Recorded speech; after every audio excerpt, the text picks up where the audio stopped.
Wait, everything's good, right? Is everything good? Everything looks good. Upgrade your next GTA. I'm not playing GTA. Not anytime soon, at least. Might at some point, but not right now. Okay, so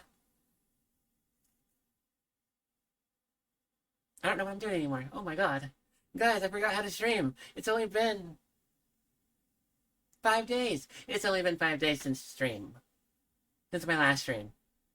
So yeah, no, God, where is anything? Where is my TV remote? Where is? Oh my god, I am not ready. I stopped being ready years ago, guys. Yeah. I immediately throw it to the floor. And my shirt should not be tucked in. I don't tuck my shirt in. I don't think I've ever tucked my shirt in. I never liked tucking my shirt in. Even when I was like told I need to tuck my shirt in because it looks nice. Yeah, no, screw that. I'm gonna not tuck my shirt in because tucked in shirts suck. Mega suck. Okay, let me figure out what I'm doing. Because I have 5 things I still gotta do. And I'm already half an hour late, so I will not have Echoes of Wisdom. Not today. Maybe today. I don't know. Depends on how much I have to talk about. So text. What is my text? Talk about Pokemon region. I don't know how to spell regionals. Oh my god, I don't know how to spell regionals. Why am I not capable of spelling, guys? Oh, I still gotta go grab. Still gotta go chat. Still gotta go grab the other stuff. Oh my god, I'm so ill prepared today, guys. Seriously, like, I shouldn't be as ill prepared as I am today, but I am. Okay, Google, go. As usual, you're up.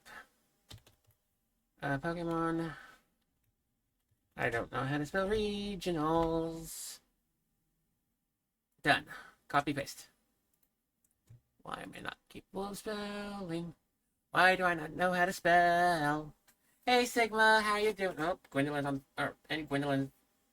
Well, okay. Looking for creators to collaborate with? I don't need any of this stuff right this moment. Sorry, Twitch, but no. Okay, I need my chat. My chat needs to be over here. Chat settings, pop out chat. Where are you, pop out chat? Thank you. We're over here now. Turn that up a little bit. By the way, guys, I did get one other Pokemon. I'll probably bring out Teriyaki later. And those of you that know me know exactly who and what Teriyaki is. Because, like, it's me. Teriyaki is straight up my favorite Pokemon. Number one, literally. I have a story for that, by the way. I will have a story for that. Okay, where is everything? I don't know anymore. I've already lost everything. I already lost it all. It's too late. I've seen it all.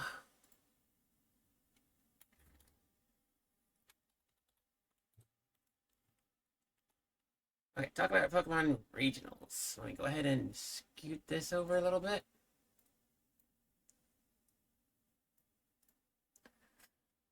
Yo. Okay. There we go. I will. Wait, why does this not look good? I thought I made this look better. Alright, fine. Whatever. Face cam. Let me go ahead and open up the face cam. I have my EOS. You know what? You know what, guys? I'm gonna fix this, and we're gonna chat. We're gonna chat about fixing this. I'm gonna throw this up on my TV, and I'm gonna fix this actively right here. Let's go. And I'm going to chat with people because I like chatting, because everything is good. And I am definitely still exhausted. Computer, turn off all my lights. I love doing that. I'm going to smile every time I do that, too. I'm not going to turn the light back over here on.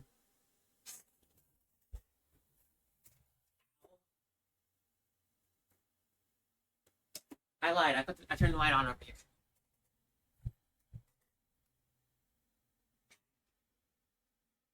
Excuse me? Oh, wait, no, I know what's up. I know what's up. I know what's up. I know what's up. I'm just gonna set to red. Let's go. Just red. Exclusively just red. Actually, wait. Ah, so bright. Fine. We're gonna go red. We're gonna slow skip. Can we slow skip? Are we slow skipping? Auto. Slow.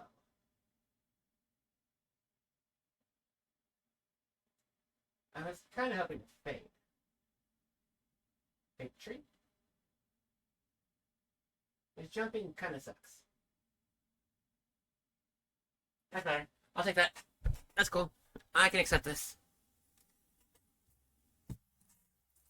Alright, so.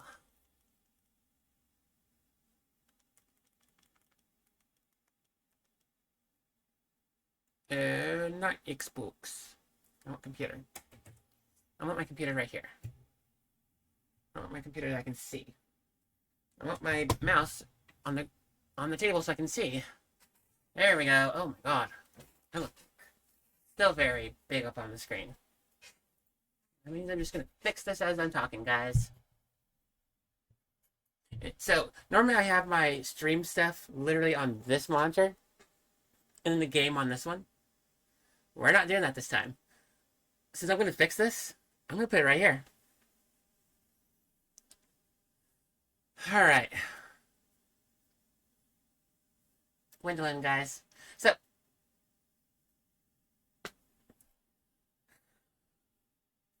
let me see. Oh, the fact that this TV is not what I like. I mean, I do love this TV. This TV is pretty cool. But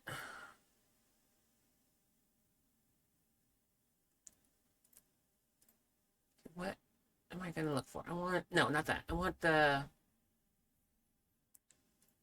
face cam. What does that look like turned off? Is this the right one? No, that is not. Face cam. Oh, that is the face cam. Correct one. Yoga. We're gonna stretch this thing the hell out. Going the wrong way. I'm gonna free transform this thing. We're gonna make this thing look terrible. Size. We're gonna make this so much more smaller.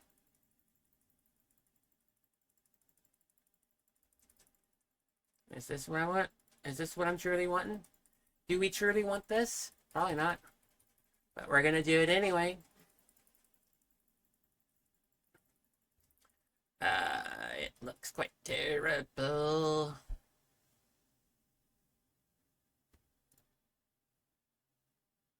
Actually, wait, position.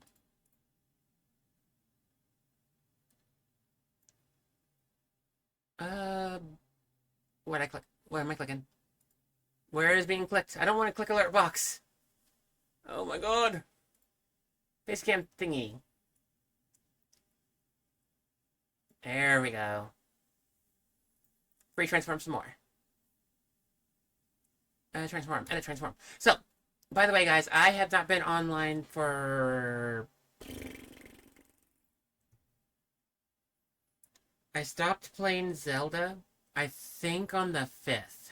That was literally our last game. So it's been about 6 days since I've been online.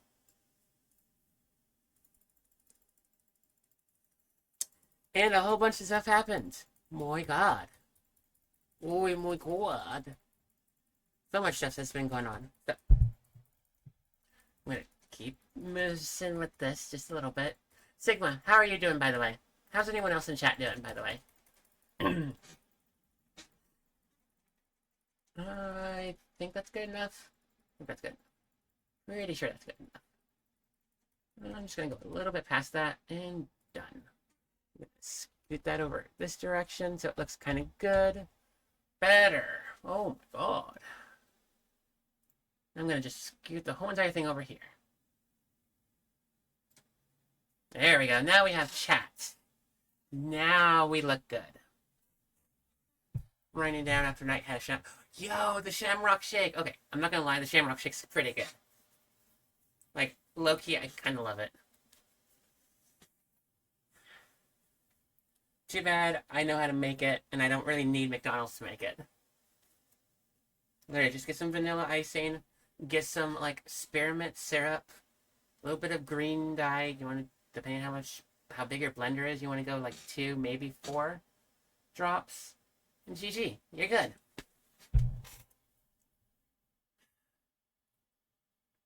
But anyway.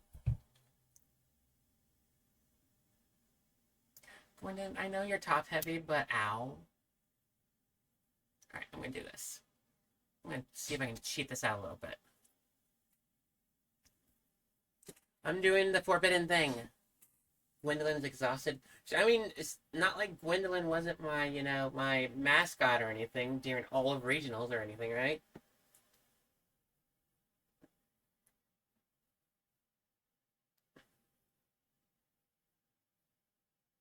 Okay, I'm gonna move my ears out of the way so I can get to my hair.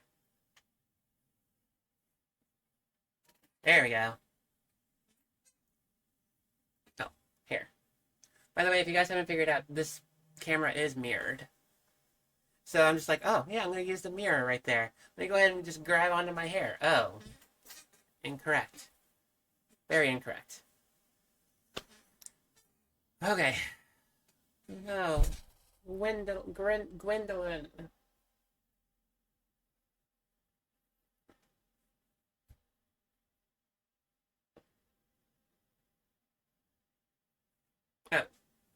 Oh. That is not how directions work. I'm just going to take one of the stickers off and just throw the sticker in my hair. That is a bad idea. Let's do it. Right here. Sticker in my hair.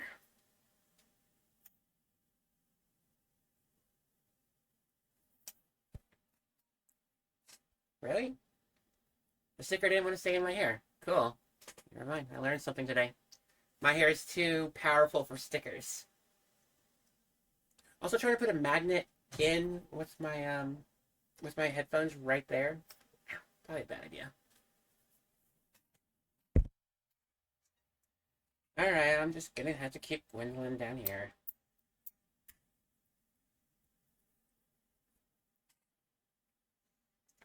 Gwendolyn way back here. There we go.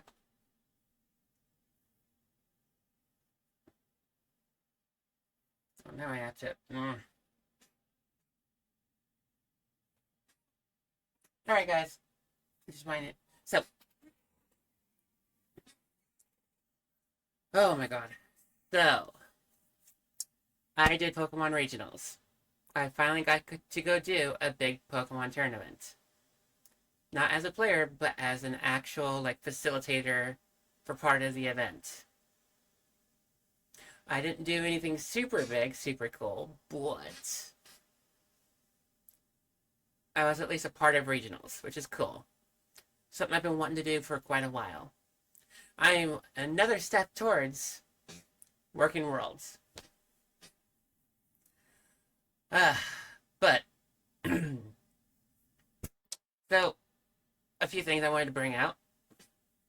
All these fears that I've talked to about other trans people going like, yo, if you're gonna go over the border, you're gonna get stuck there.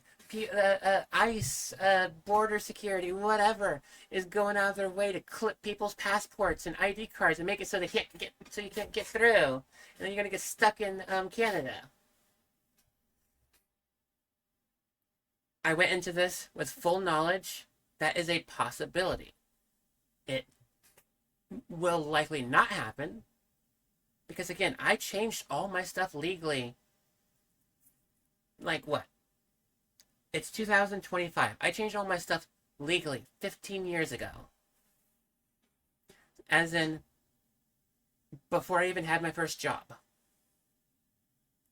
Everything was changed. Before I even got into my first college classes, everything was changed. By the time I got to my own personal health insurance, everything was already changed. Literally, no one would know I was trans except for one, if you look directly at me. And, like, you knew me beforehand. On paper, like, there's no history. I don't have a single bit of transgender history whatsoever. I don't have a single bit of male history in my life. Except there is a name change document, again, 15 years ago. The moment I turned 18, I started looking into everything already. So there's no real history for anyone to look at. So right off the bat, there shouldn't have been anything about that. When I got to security, I had a decision. I could have gone at midnight, Sunday going into Monday at midnight, possibly like 0100, when I know the border, like, checkpoints was going to be completely empty. Because no one apparently likes to cross borders at super early in the morning, like midnight early. So I had the decision, do I do that and not have to worry about waiting at all? But it comes at a cost of, I'm literally at the mercy of the security check guards. Or did I want to play it smarter and just be stupid and just go in the afternoon when they're going to be swamped with people, and, I had to wait an extra, 2, 3, 4 hours, but they're swamped with people. So they have less time to be picky with me, less time to ask questions.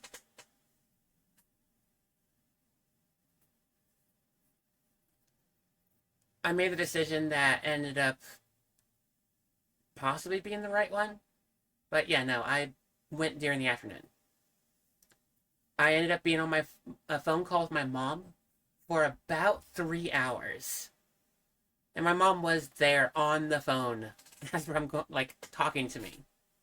As I'm trying to sit in this line for a good, 3 something hours, just in my vehicle, just can't do anything. And I'm just talking to my mom, And if anything happens, she's literally the first one that's going to know about it. I'm getting a phone call. But yeah, no, and I had my passport, I had my birth certificate, I had my my enhanced license, and I had my social security on me. So yeah, enhanced, birth, pass, and social on me. I had 4 specific documents to make it so I can get over the border easily. If they decided to push and or even deny me, I had 3 other things I can try on a different day or a different time period.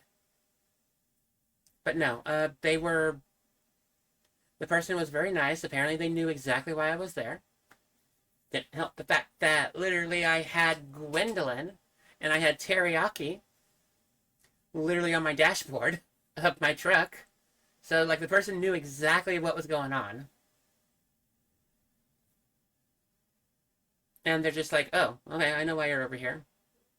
I see your license plate. It says the state you're going into. Your ID card literally already got scanned by the scan thing, because we live in a dystopian world where everything needs to be on radar." So they're just like, "All right, did you buy anything? Did you take anything?" And I'm like, "No." all the stuff I really have. I brought over, I like all the food and all the snacks I bought in Tacoma, like at like an outlet store. And then all the drinks I have, I also bought in an outlet store. I really brought nothing back specifically from Canada. As I'm looking to say that straight at Gwendolyn, I technically won this. I won Gwendolyn. I won Teriyaki. I bought none of them. So I answered the question correctly. I did win Gwendolyn. And I won Teriyaki. I bought nothing and brought back nothing.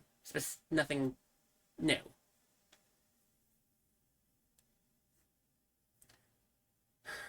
Because I had to think about it for a second. Like, I brought all my magic cards on accident. I didn't want to bring my magic cards.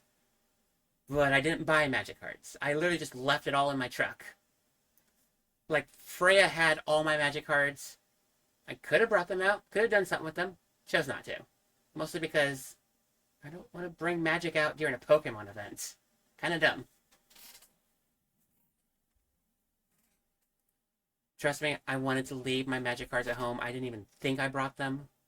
But in the middle of trying to clean my truck out, my magic cards were there. All my commander decks. All of my trades. Everything for Magic was in my truck. And I'm like, crap. I'm literally 20 minutes away from the border at a rest area. I can't turn back to drop my magic cards back off at the house. Guess I'll just take my magic with me. I mean, I'm not going to use it or anything. I'll just keep it in the truck. So yeah, no, I didn't buy anything new. Did not commit fraud because there was no fraud to be had.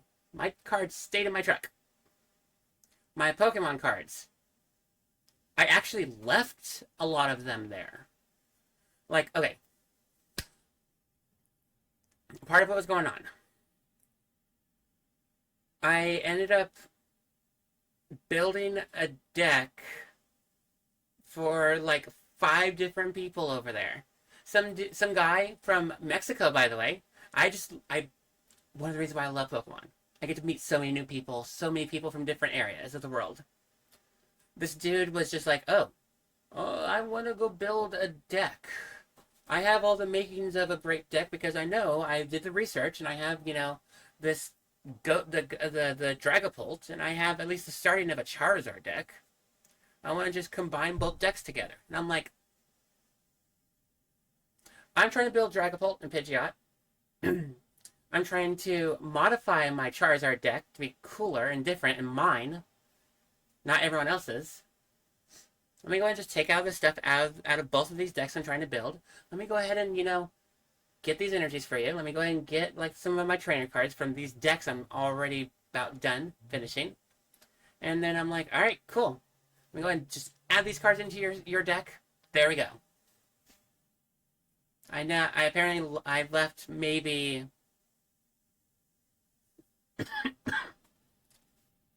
$60 worth of cards with a brand new player. I also left a top tier deck with a brand new player.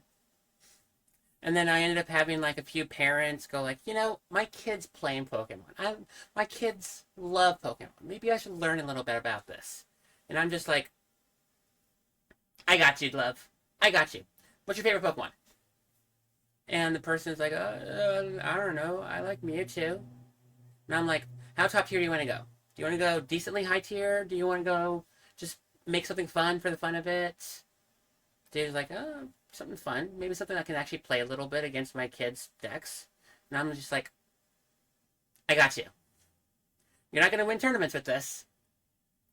But you're sure as all hell going to make your opponent have to think about how to win.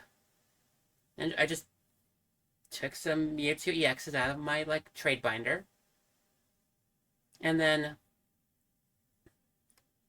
grabbed a few, Natus, a few Zatus from, the shiny set I had.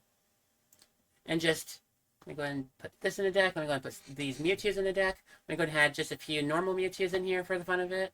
We'll throw like a Mewtwo V in there. This is going to leave format, but you know, you can play it. You're not going to play in tournaments with this, so you know what, whatever. And then just, you know, start to build and make Psychic decks better.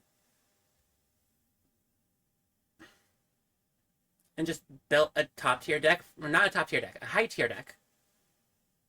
Mid-high tier deck, like a tier 2 deck.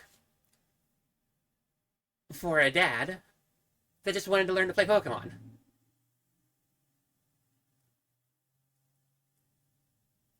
And then, like, another mom from another different family was just like, you know what? My child is saying that they're the best and they're going to always be able, they're never going to lose. And the kid, mom was just like, you know what? There's always going to be someone better, right? And I'm like, I got you. So do you want me to fight them? Do you want somebody else to fight them? Do you want their tournament standings in the tournament to let that speak for themselves? And the mom's like, I want to be the one to do that. And I'm like, let's build a deck. Let's go build a deck right now. I mean, you know what? Let's go. I have a few decks I was trying to build. You know what? Let's go. I build a deck right now. That mom loved Gardevoir. And I'm just like, I have a second Gardevoir deck I'm working on. Let me go ahead and just say screw it. Let me go ahead and just add all these actual high tier level cards into this. All right, mom. Cool. Let's go.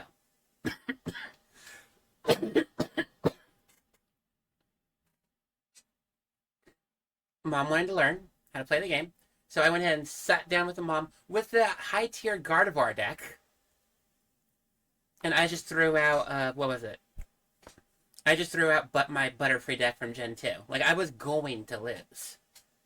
Because, you know, five generations of power creep is gonna destroy the game. Or destroy my ability to win the game. Seeing as though, you know what, Gardevoir alone does what, 180 damage? Nothing of my Butterfree deck can survive that. Even with all the defenses, even with all the tools and stuff to survive the deck, no, I'm still gonna lose.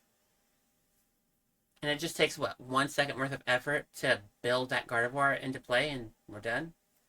So, this mom learned to play the deck.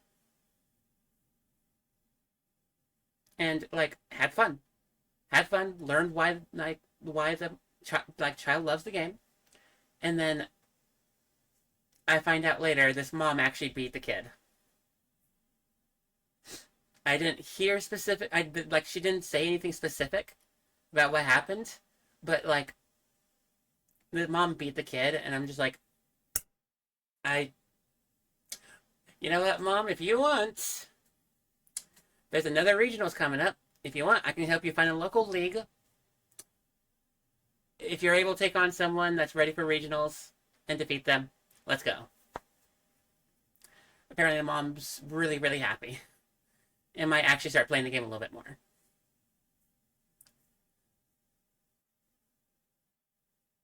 But that's part of why I love Pokemon. It's that knowledge, that experience of, even if you're amazing, even if you're the best, it just takes someone you're not prepared for to defeat you. Even if you're prepared for them, there's always the chance and the luck and the mindset that even if someone's not, like, supposed to not know what's going on, there's always a chance they can win. And that mom's second game was literally against their own child, and they won. It reminds me of a story I have right now. I shared this with one of the other professors at the event. But, like, one of the tournaments I went into, it was one of those higher level tournaments. I went into it as a player. And it was, we ended up having the age divisions combined. So I got paired, you know, this, like, 26-year-old at the time got paired with a 3-year-old. And I'm just like, I'm gonna just be nice to this kid. I don't truly care about my tournament standings. I'm here to have fun.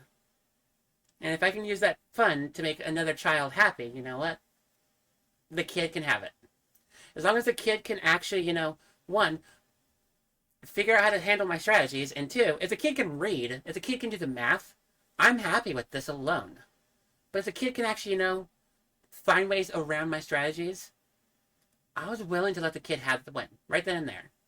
Because again, 3-year-old, able to read, able to process that kind of gameplay, like, done. I was already thinking I set that bar really high up. Nope.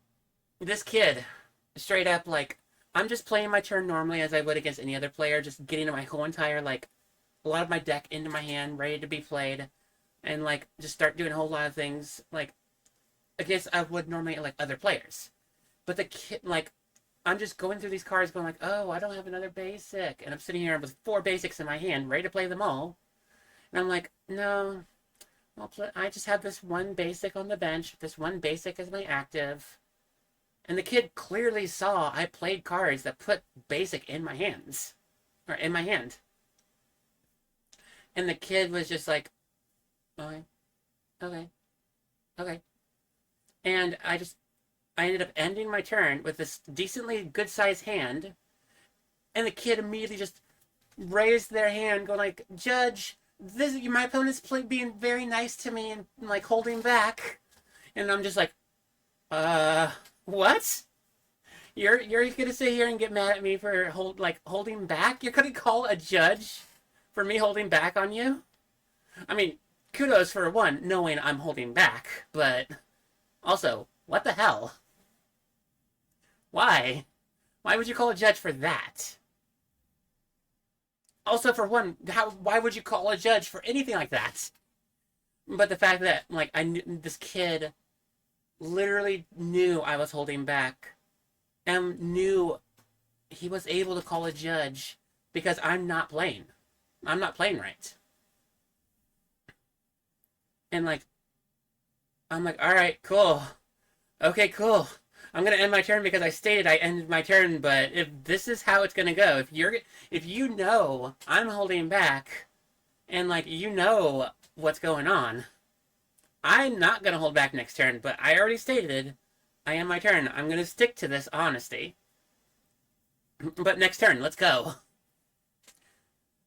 The kid ended up still winning because I held myself back so much during that first turn. I wasn't able to get the speed back up to keep up with the kids playing. So, like, it's just what I keep thinking about. Anytime I, like, teach these parents how to play the game, anytime I teach these kids how to play the game, I get reminded of that 3-year-old. And just, I know, I never underestimate any player. Ever. Ever. If I'm holding back, I am purposefully wanting them to have the game.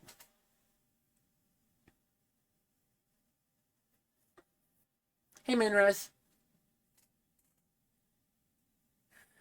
But yeah, no, that's part of what I think about every time I teach these people, these kids, these parents, how to play the game.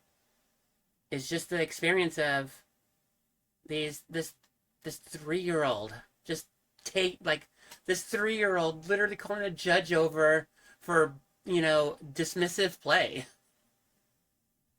Just this adult's holding back. Please, judge, can you do something about this person that's holding back? I did get a caution because the kid knew I was holding back too. And the judge knew, and I'm like, all right. I mean, I can't do anything about this. It is my choice to hold back, but all right. I like playing nice, and I wanted to give you the game, honestly, but let's earn it now. I'm doing pretty good, Mom. I'm really tired, but at least I'm not, I'm not deliriously tired like I was yesterday. Okay, yesterday. When I said I made the decision to leave at afternoon, it was to give myself some more sleep. Give myself some more time to rest.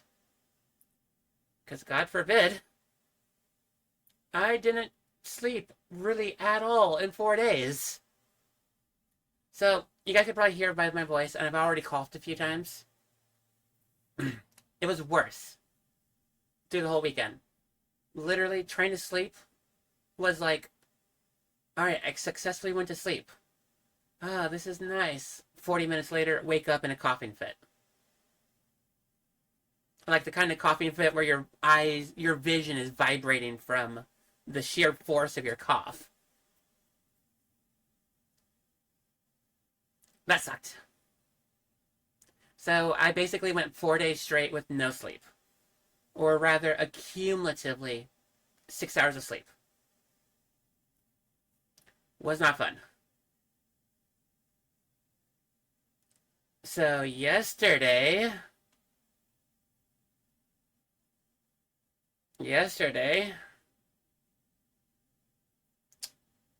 I got a little bit more sleep because I didn't actually have to wake up early for the regional event.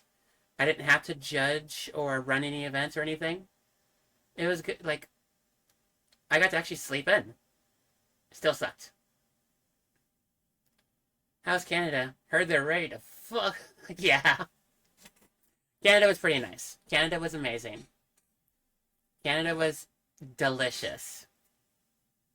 I had hot pot. I had hot pot. By the way, has anyone ever had hot pot before? Just god dang, the most amazing thing ever. So one of the judges that I met over at the professor seminar thing over in Portland last month, they went ahead and took me to a hot pot place in downtown Vancouver. It was delicious. My God. I've heard of hot pot before. Like I've played my first exposure to hot pot was Persona 5. You know, when they finished the Madarame, like when you finish off the Madarame section and you know, everyone's like in your bedroom going like, let's have a party with hot pot. That was my one and only exposure to hot pot. I thought it was just, you know, everyone throws in something in to make soup and then everyone just has a thing of soup with ingredients that people have brought in, which is probably exactly what it is. I'm guessing that's what it is. But the hot pot place I went to, when we walked through the door, they were just like, the people in the front door were just like, here's your pot, here's your pot, like, literally, like, big pot. Here's your little grabby, little grabby tongs. And just, you know, go ahead and grab this ingredient, put it in your pot. Grab this ingredient, put it in your pot. Grab this ingredient. And just the whole entire time, I'm just like, this looks good. This looks good. This looks good. This looks good. It ended up being about maybe 5 pounds of, I think 5 pounds of food. Roughly 5 pounds. I don't remember the number. We ended up paying $40 CAD. So 40 CAD, that roughly translates to, I think, 32 American. Or USD. I asked for the hottest broth for it. Made the terriblest decision. Amazing. Don't do it. It was amazing. So when I got this giant pot of just broth and stuff, done. It was good. That was so like I got to talk to this person that was really nice, really awesome. I learned a little bit from more Pokemon stuff from them and their friends.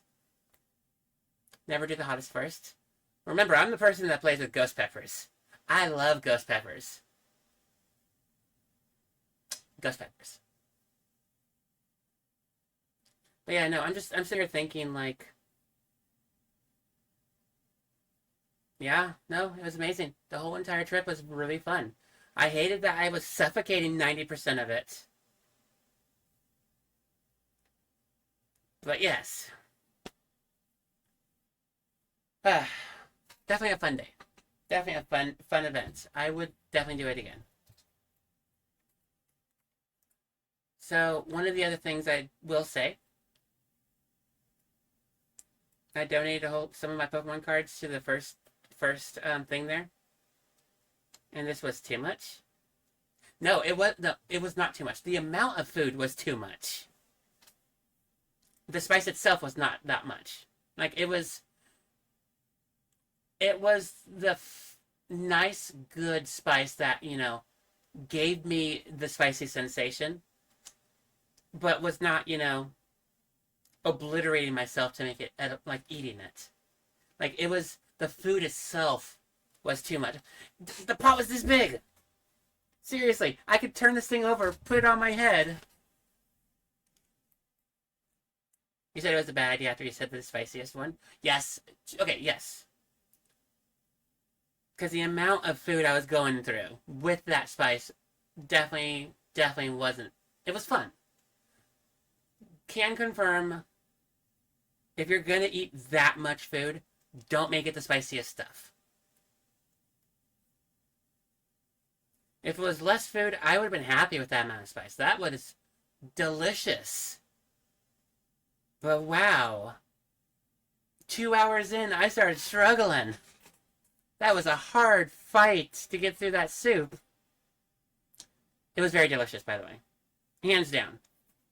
If you've ever experienced hot pot yourself one of these times.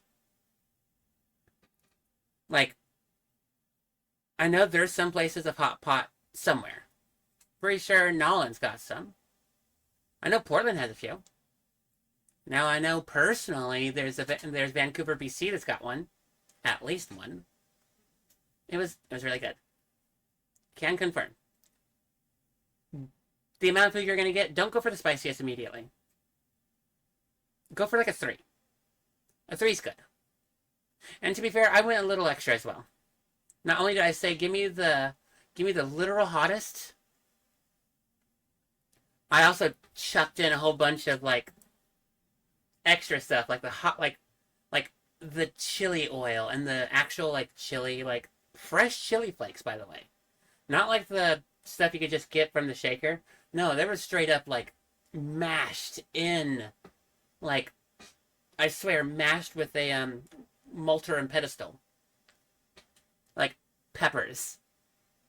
It was damn good. When there's a scale of 1 to 10 on hotness, you go 1,000. Yo, Vegeta, what does the scouter say about their hotness level? That's pretty accurate.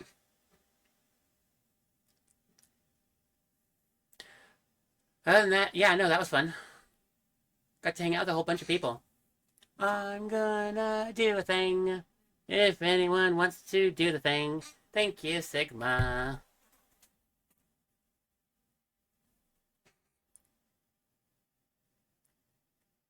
Remember, I keep telling everyone, do not advertise your buy stuff. It sucks. If it wouldn't kill you, I would down a... So... I actually do have some dried out scorpion peppers in this my spice rack right now. Straight up, some good old dry dehydrated scorpion peppers. I do not have the courage just yet to go into it, mostly because my teeth suck.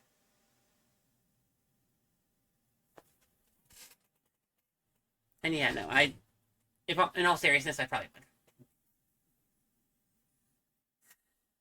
would. Okay, what else did I want to talk about when I was in regionals? Oh, I introduced someone to Pidgeot Donk. So at the tail end of the event, literally, as I'm sent home, like not sent home, but sent, like I'm done with the whole entire event. I'm not required for staff for the rest of the event, which is literally just 1 hour before everyone was kicked out.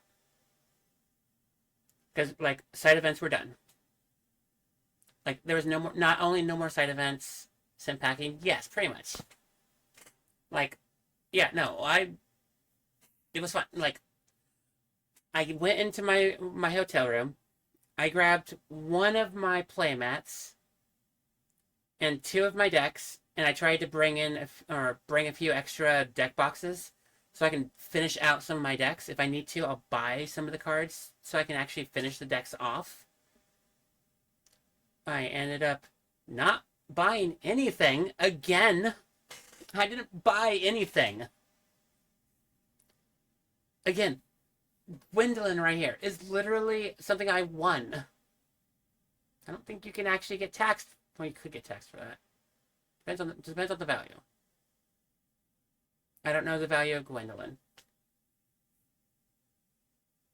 You hope one of those fields make it to Worlds again? Do it. Lee, do it. Lee, do it. Worlds is in Anaheim. Anaheim is a very short distance from me. Well, okay, no, that's a lie. That's a bull-faced lie. Anaheim is a distance. You know how to feel. You can train Spiels. You can always just train your Spiel Team 6. Literally.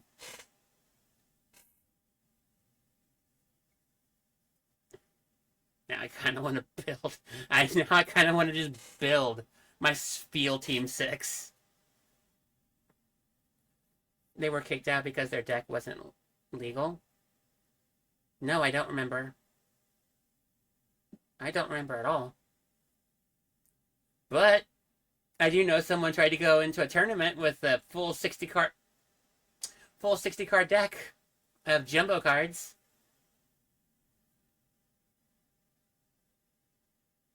You have business in LA?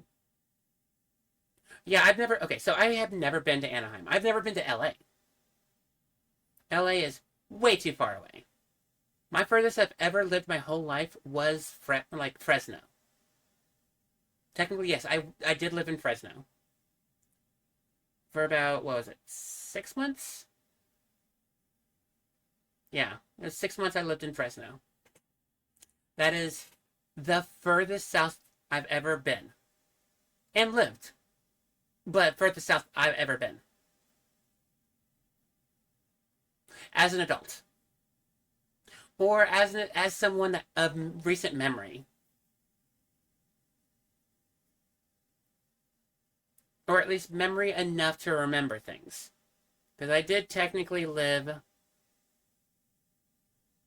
Yeah, I did live in Texas. I think it was Fort Hood. But I was like, what, 2, 3 years old at the time? 1? 2? Something like that? I don't have any memory of this. The only memory I have is, oh hey, there's a siren going on outside. Oh hey, outside is very, very, very dark and gray and ugly and, oh, very, very windy. Very windy. Pretty sure there's a thing, I'm pretty sure there's a siren for a reason. And then I remember my mom literally grabbing me and my sister and just, throwing us into the closet with a whole bunch of pillows and a whole bunch of, blankets and stuff. And told us, stay here for a while. If you need to, go to sleep. If anything happens, I will pick you up and we will leave. I don't remember after. I don't remember before. But I remember the siren. I remember looking outside and it being so almost black sky. Like so dark gray. It looked kind of like the apocalypse, kind of like dark gray. And then my mom grabbing me and my sister and yeeting us into a closet. That's the start of a fantasy story. Uh, wait, wait. Uh, what? Someone in Texas, like some kids in Texas, like hearing like a tornado alarm or some kind of like storm alarm being thrown inside the closet, and then a fantasy world opens up to them. It actually sounds kind of cool. Not gonna lie. Speaking of speaking of stories and very weird things, on my way home, I was such a exhausted, almost delirious state. On my way home, my brain just started racking up so many random thoughts. Like my consciousness was watching what was going on, but my subconscious was just, do you know what would be funny? If there was a show called The Minotaur. Like that was it? No, it was the Minotaur Minute Tour. Like a literal Minotaur is literally walking people through a tour where everything is about a minute long. Like my brain literally did that to me on my way back home. And I'm just like, that's actually kind of funny. But I was in that delirious state where I would laugh at almost anything.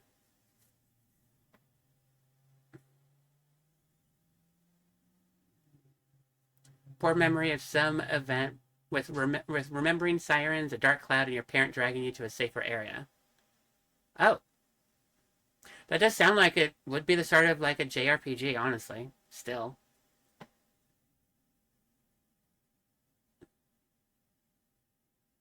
Or something starting with Narnia. But yeah, no, if I remember, it was a tornado. Like a straight up twister was supposedly like 3 miles down the road. Like if I remember, it was the sirens usually went off because a tornado was spotted in the area. That's what I remember. I might also be wrong. It might just be a general storm alarm or storm siren.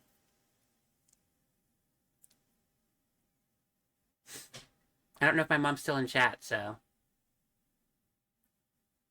Um, there's a Amazon Prime show called The Griffin. Never seen it. Where the protagonist keeps getting nightmares of some night where their mom dragged them and his brother out of a. It was a tornado. It was two houses. It was two houses? If I remember, we lived in a cul-de-sac. I'm trying to remember. We lived in a cul-de-sac. That was two houses.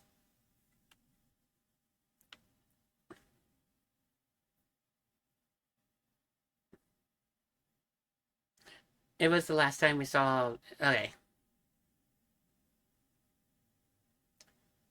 Oh. But yeah, no, there's so many different memories I can pick up from my life that I have context of it, but I don't have the full memory of it. Like, um, God, what was it? One of my memories I always have for some odd reason. I just pull it up for some weird reason. Even as an adult, like this just comes to me at random intervals where like I have a memory of being in a car seat, being basically laying down in the car seat because, really dang young. And I'm just watching, light, traffic light. No, like one of those like light the road kind of like light torch things. Just light, light, light.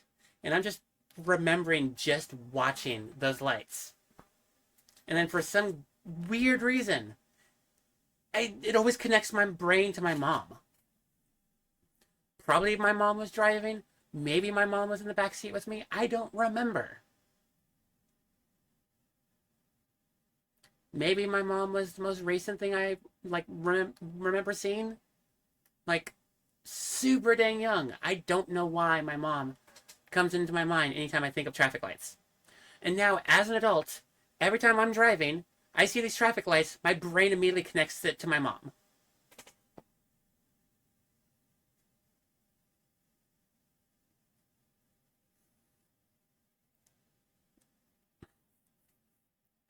Don't remember abducted by aliens. Oh god, my dreams. Oh, my dreams. Okay. This is one of those nightmares. Very realistic feeling nightmare, by the way. One of the, like, you know, when you have dreams, you can just pinpoint that's not real. I know this place very well. I don't remember, you know, a giant mountain that circles around and spins around, and then once you go into the center of it, you fall straight through it, and then you shoot out of the mountain, and now you're home. Like, that kind of thing. But, like, this was one of those dreams that it was so realistic that, like, I couldn't determine that I was in a dream until I literally woke up immediately. Like, that, and I was in a completely different location when I woke up, and I knew I went to sleep in that different location. But, like, I had a dream, I think it was 11 years old or something, somewhere in the, right at the start of the 2 digits, where, hey, out in Montana, hanging out outside my grandma's house in the old house, the old trailer, the one I remember the most, the one I loved the most. Like, I remember just, you know, hanging out in front of the little fireplace thing, literally right next to the TV, and just having my feet up against, like, the metal section of the, like, wood burn, or the pellet burning stove. And then just, you know, I hear some yelling or something outside. It is very black outside, very dark. I should be asleep, but I'm not. And I'm just like, I'm gonna put my shoes on. I put my shoes on. I walked outside. The porch wasn't quite built yet, so it was just literal little bit of planks of wood, just enough so if you walk outside the house, it's just the house. It's just the, like, tiny bit of a porch and then stairs to go down. And then I saw some lights way up in the sky, and, like, half my family running from the field. And I'm just like, okay, I'm just gonna sprint towards them, grab my sister, and sprint back into the house with her. Like, my sister was my priority in the stream. I don't know why. This was during the time we fought a lot. And, like, I ran in towards the family, grabbed my sister because she was the smallest and thus the slowest. And just, you know, as I'm running, I see underneath me these little, like, Simon Says looking, like, section lights. Just, you know, a little blue, green, yellow, red circle light around me. And just, I grab my sister, start sprinting with her. And then as I'm looking down, these little light circle quarters start lighting up one at a time. Just click. And then let's go. And then the second section clicks. Let's go. The third section clicks. Let's go. Fourth section clicks. Let's go. And then it does it again. Just click, click, click, click. And then goes back to the first section. Click, click, click, click. Goes back to the first section. Click, click, click, click. And it started going so fast that I'm just like, I don't know what this is. I don't know what's going on. And at some point, I just literally pick my sister up, yeet her straight at my parents, because I don't know what's going to happen. and then just all four sections of that light underneath me just turn on all at once. And then just, I get beamed with a giant light. And I start floating up slowly. And I'm just like, I'm going to grab the ground. Oh, I have dirt in my hand. I'm going to grab the ground. I only have dirt in my hand. The dirt's coming up with me. That's not good. Grab. And I'm just like, I'm just grabbing dirt. There's nothing here. I don't know what's going on. I'm guessing I'm getting teleported somewhere. And then at some point, I just spin around in the air, look at this thing, and I'm just like, okay, I'm guessing this is a spaceship. Bad times here. Very bad times here. And then that's it. Like, I wake up. Back in my home in Fort Lewis.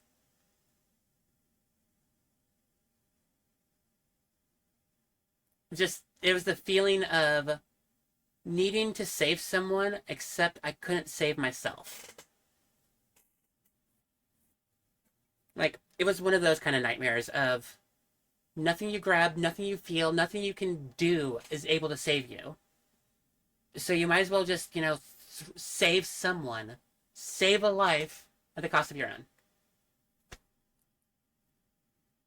I still have no clue what happened after that light.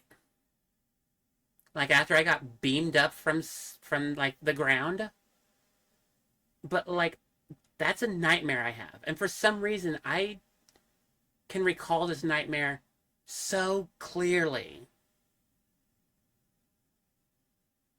And it's just my life. How it's one of those nightmares I can always recall. There's a few nightmares I can recall. Like, apparently I have nightmares frequently enough, but I don't remember them. Starting around like 20 years old. To be fair, I can barely remember my dreams.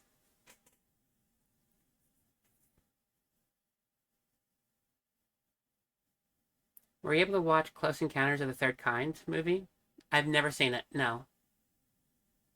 Also, I just realized, me looking at the screen right here, I can look at your chat. On my stream, it looks like I'm looking at chat. And no, that was a complete accident. I love how that turned out. No, I've never seen Close Encounters of the Third Kind. I've never seen most Alien movies. I think the only Alien movie I've ever seen is what? Ripley? I've seen that. A little bit of that. And it was only because I played the game. Like, I played Isolation. So I had to know some idea of what's going on. So I've seen that. I've seen a little bit of Signs, but when I was a kid, I hated it. As an adult, I still don't care about it. It's because I remember the one cutscene of, like, this dude in the truck, just hands on his wheel. Like, just hands on the wheel, just staring right in front of him. As in, like, someone's talking to him right outside his vehicle, and he's just like, yeah. And the person's literally glass staring somewhere else, trying to talk to this dude in the truck. And I'm just like, how about some actual eye contact? Some actual emotion? Something that makes it look like someone's actually at least talking to someone? Instead of staring and vacant glass stare?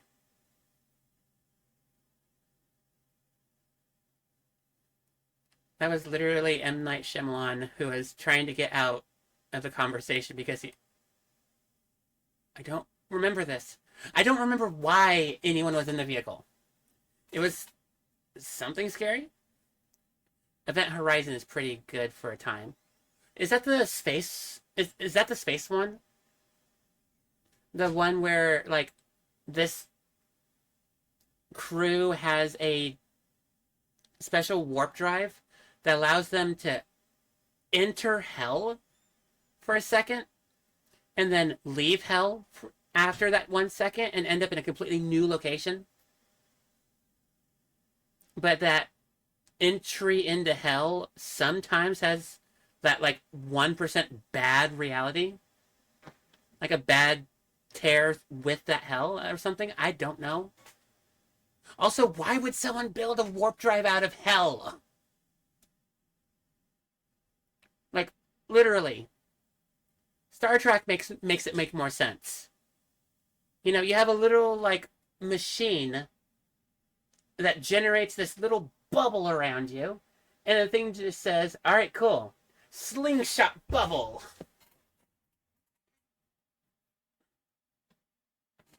That's literally 40K. Oh my god, I'm so sorry. I didn't realize warp drive vehicles out of hell is a standard procedure.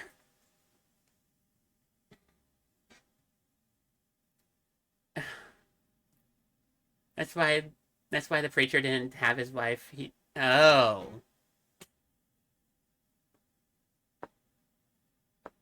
They call it the warp. I mean, hopefully they don't do the time warp again.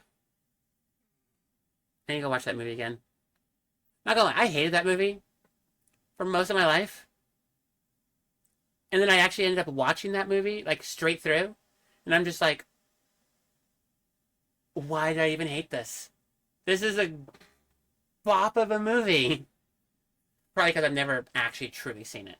And then when I came out as trans, I had a slightly better understanding of the world around me. I don't know. God, okay, I just realized something. This thing up here.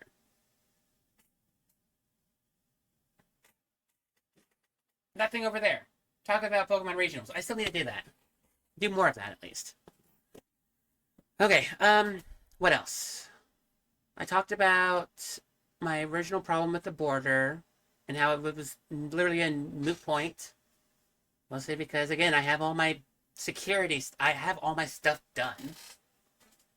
All my, health insurance, everything is literally covered, or it's literally done. So, and, like, all my information is updated. I even brought all my information. I shouldn't have done that, but I did it anyway. Speaking of, I did talk to my fears. They were told to be wary of them transgenders. I did have makeup on, and I looked pretty okay.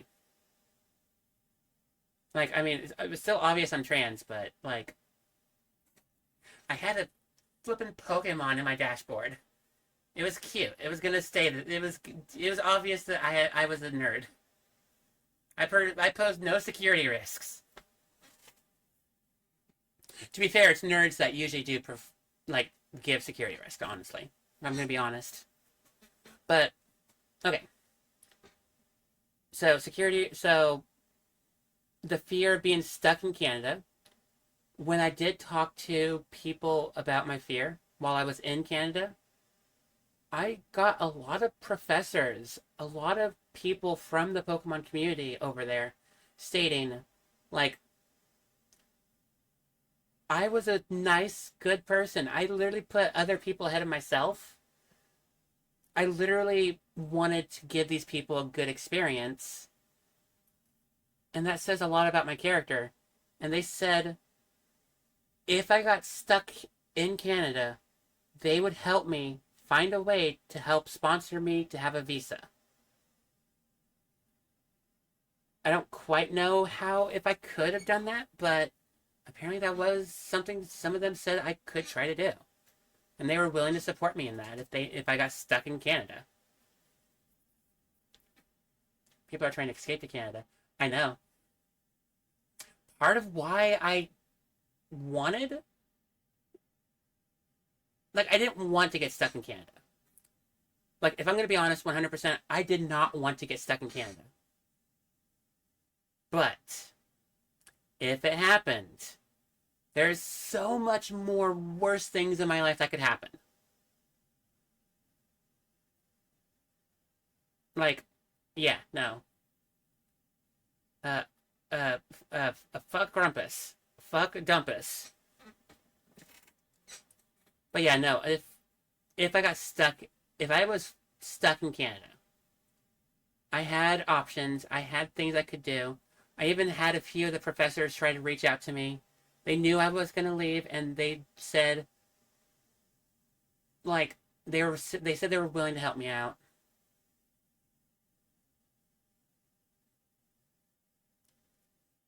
Yeah, the issue is Canada. It, America's not hostile enough. Truth, but also, yeah. But yeah, no, I talked to a lot of people over there. I was curious about so many things. And yes, by the way, while I was in Canada, I did read about how people in Canada, like liquor stores, were like removing alcohol, American made imported alcohols.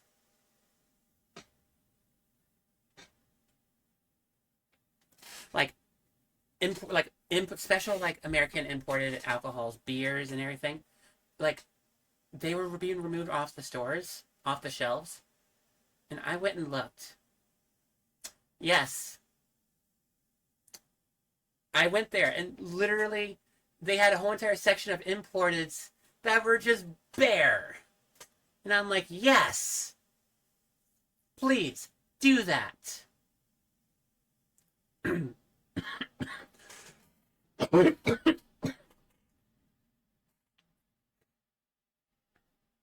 They admit they're in a trade war, but trade war is not an actual war. Which, you know,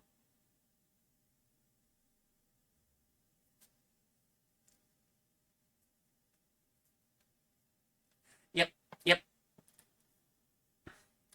Which, on Twitter, I decided to be the asshole on this. And I actually I was just like, finding all these people going like, Oh, well, Canada's gonna get rid of all American alcohol off the stores.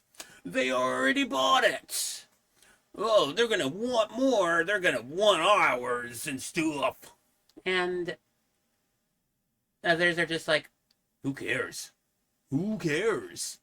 No one cares. Canada definitely doesn't care. America doesn't care. and then I'm just like, you guys are aware Canada is about 40% of American alcohol purchases. If Canada stops purchasing American alcohol, there's no real other countries that can take that money or pay for that, which means we live in a capitalist society. Those people that make the alcohol are gonna want more money because they don't want to take a pay cut. So that means all those Budweisers you guys, all the y'all like and stuff because it's American made, guess what? It's going to go up 40% in price because Canada's not going to buy it and they don't want to lose money.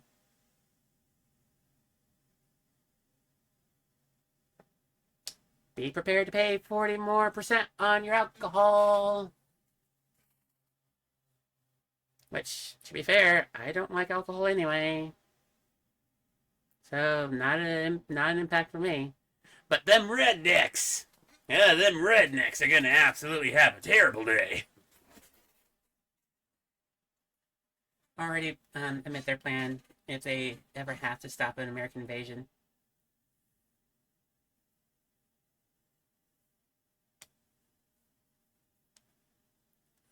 Sad thing is, I'm surprised, like, we're already. I hate politics, guys. I hate politics. It's all stupid. Every single bit of it's stupid. What's even more stupider is all these people literally rooting and like not knowing how any of this stuff works. Seriously, I went to college for this. I learned a little bit of economics. You know, maybe a teacher doesn't need to know economics, but you know what does need to know economics? A teacher from another country.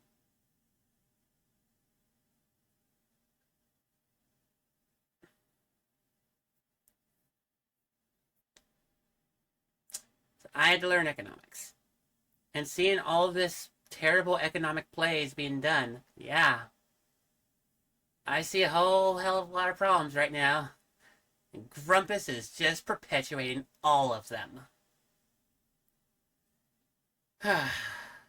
Oh well.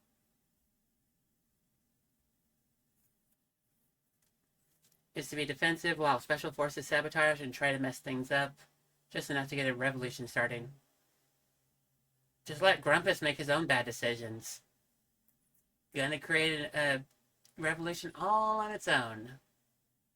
Canada doesn't need to help. Although Canada is free to help out.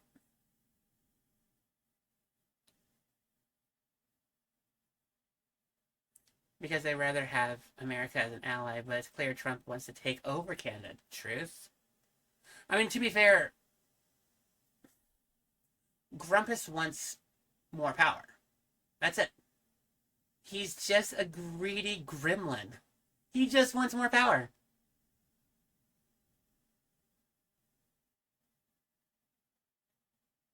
Yep. Yep. Yep. Yep. Yep. Yep. Again, Grumpus is just a greedy gremlin. He literally just wants more power. He wants more things to control over. That's why he wants Greenland. He wants Canada. Canada will never become the 51st state. And honestly, I'm going to accept that Canada never becomes the 51st state. I would prefer if, you know, a whole entire economic first world country does not join this country. Because that would, one, massively wants to destabilize America, but with that, you gotta expand the nation. Exactly. Yep. If you take over, if you create a gigantic increase in the, like, what is it? Revenue, if you take over another country. If it is a tiny country, you're gonna hurt your economy a little bit. But ultimately, yeah. But if you take over a giant country, that stuff wrecks huge damages. Both, like, in terms of, for people, it does massive damage to the economy. It does massive damage to the trust in the people, like, the countries around you. Like, why do you think civilizations, like Civ 6, Civ 2, 3, 4, 7, 5, all the Civ games, if you openly declare war without a casus belli, and you just start taking over other countries, you end up losing. Because then everyone hates you. Not a single place wants to deal with you and deal money with you. Like, you end up losing all your money. You end up losing your people. You lose, like, all your power. So yeah, you took over a country, sure, but now your country is completely SOL. It's a standard. It's standard for America. I hate Grumpus. I hate how none of his people, none of his fans have ever looked up history. They've never even played Civilization. Seriously, this is a standard practice in most of these, like, kind of games where you just take over territories. Or, you know, you live out a civilization.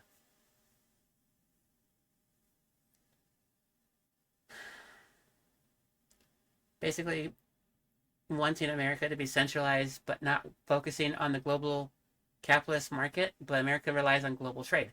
That is literally America's strongest thing right there. Is that it's one of the great melting pots in, like, countries to trade with people. Like, no. If you literally take the time to remove global trade from a place that relies heavily on American, like, the global economy, part of your money comes in from global, like, the global market. If you remove the global market, you lose all your most of your financial, you lose all your power.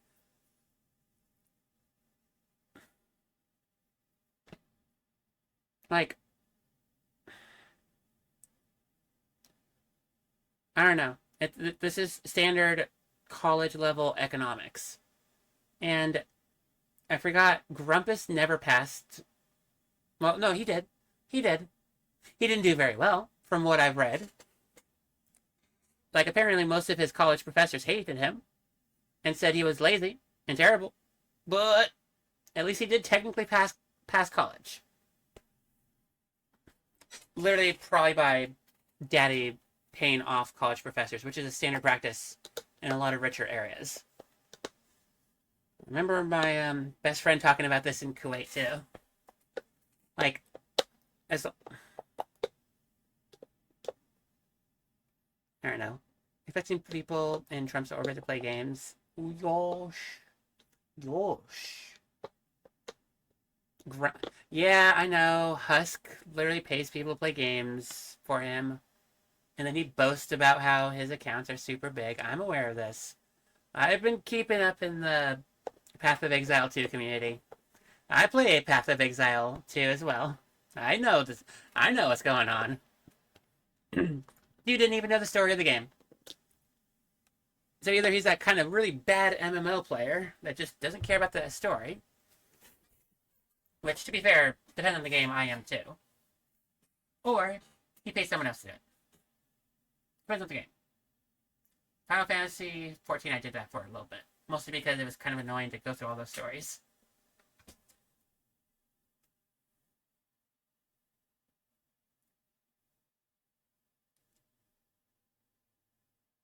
Anyway,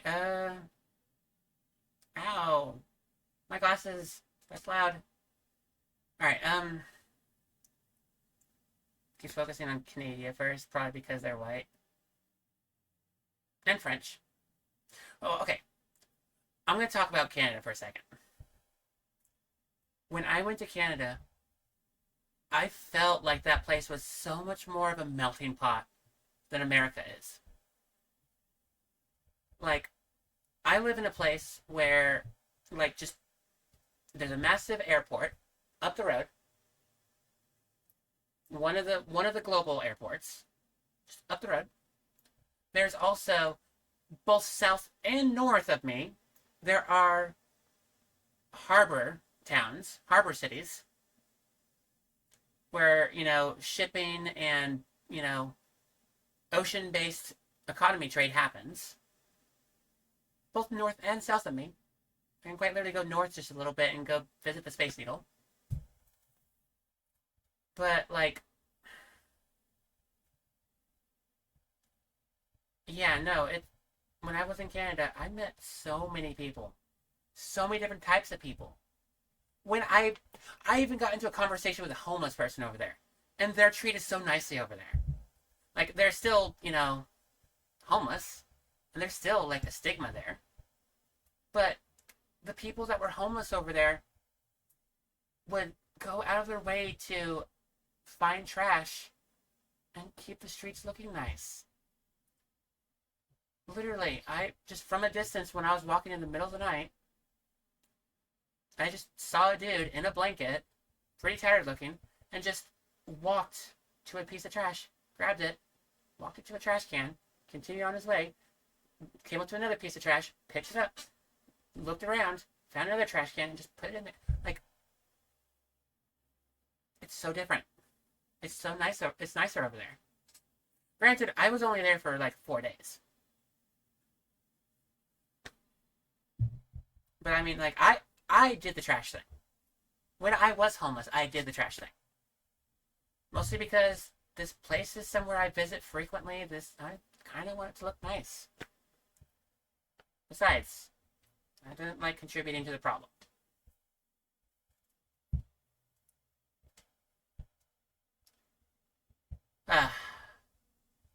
Yeah, no, Canada was super nice. The people over there there was such a blend of people over there.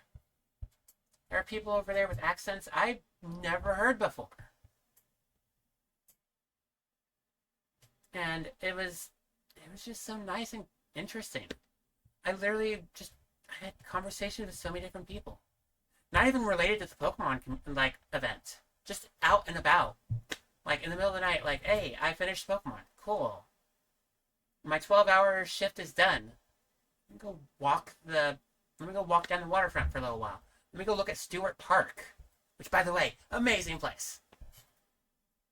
Next time I go back to regionals, I will go visit Stewart Park again. I'll probably do that when it's like enough light to actually see what's going on, and probably not when it's raining. Yeah, no, just nice, good people, nice, good place. Kinda like it. So Ruby's on. I'm on board. Okay. I'm not going to answer that. For fear of criminalizing myself, I'm going to not answer. I plead the fifth. Take that however you see fit. Take that however you see fit.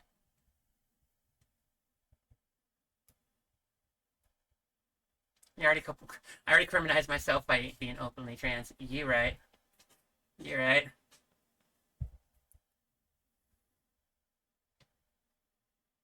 Yeah, people are saying Canada take over the Great Lakes. Cascadia. Cascadia. Cascadia would be a nice, good power. I mean, no. Don't do that. That's not nice. That's illegal. That's a crime.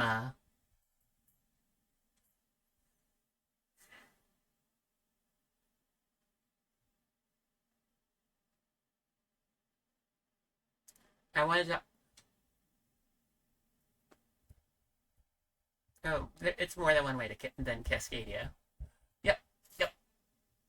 I'm not gonna say yes or no to Cascadia. In fact, I'm gonna not state my stance on that. Because, you know what? Being a good old American.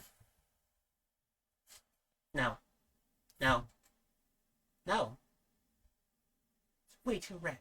No. No. What's really funny, if Cascadia actually does happen, that encompasses both California, Oregon, and Washington. Guess what that means? One of the biggest imports for America is technology. Microsoft and Nintendo, and is way up here. So, you know, losing Microsoft, you know, the place that has 91% of operating systems on computers.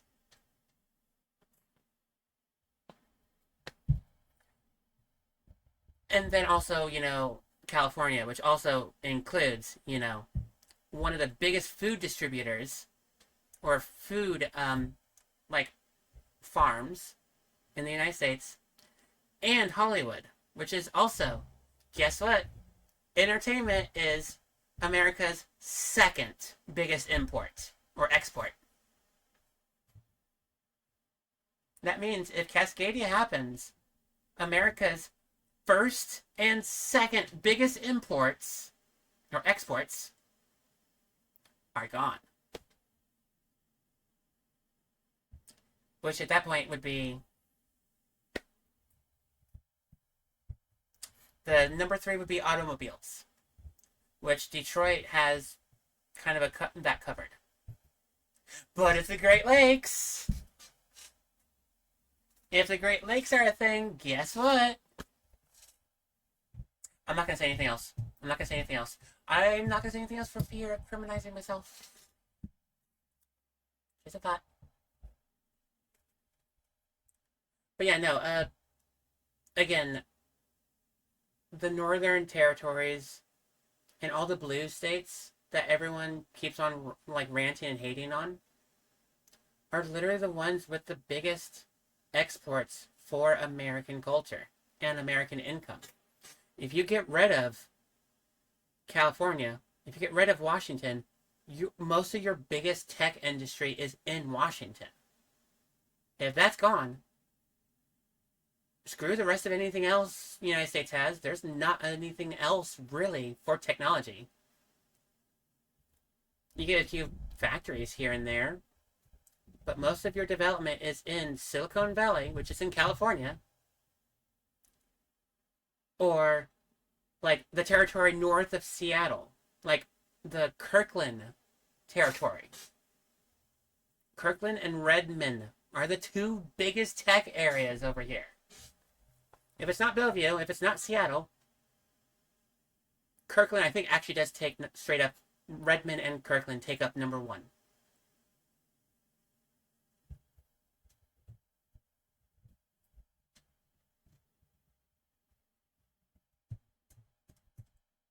I hate politics, guys. Politics is dumb. Poli is the Latin word for many, and ticks are blood-sucking creatures. Welcome to politics, guys. Politics are dumb.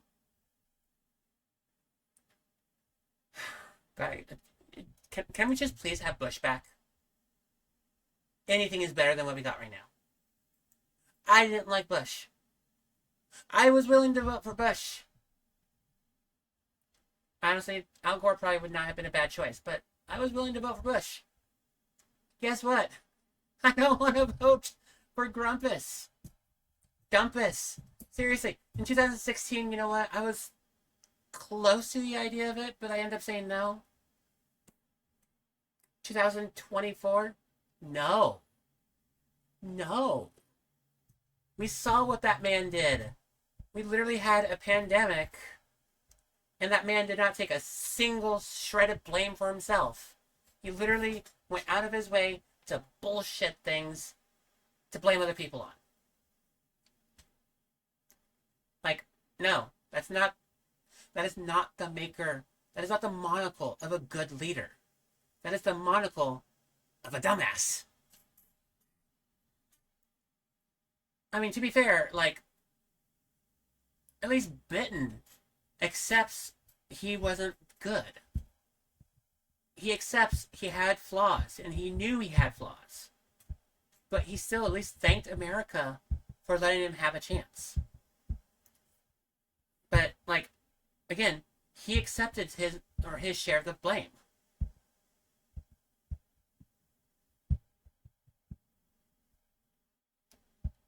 Like, even Obama Lama, like, knew there was a lot of things he promised, and he wasn't able to deliver on it. But he still tried to deliver on it, and at least there was, paper trails and attempted laws to be passed about the things he said he was going to do. But he knew he couldn't get them passed, so he took the blame for failing to get the promises he set out. But at least he clearly knew it, that he wasn't able to live up to what he was able to do.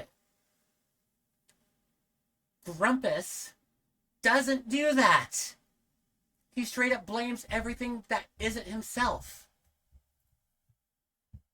Seriously, not a single one of his promises the last time around actually happened. What's even funnier... Oh, no, that's a lie.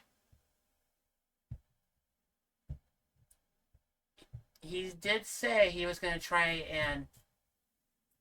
give tax cuts to the wealthy so that the wealthy business owners can make more jobs within their company. He was at least honest with the first part of that sentence.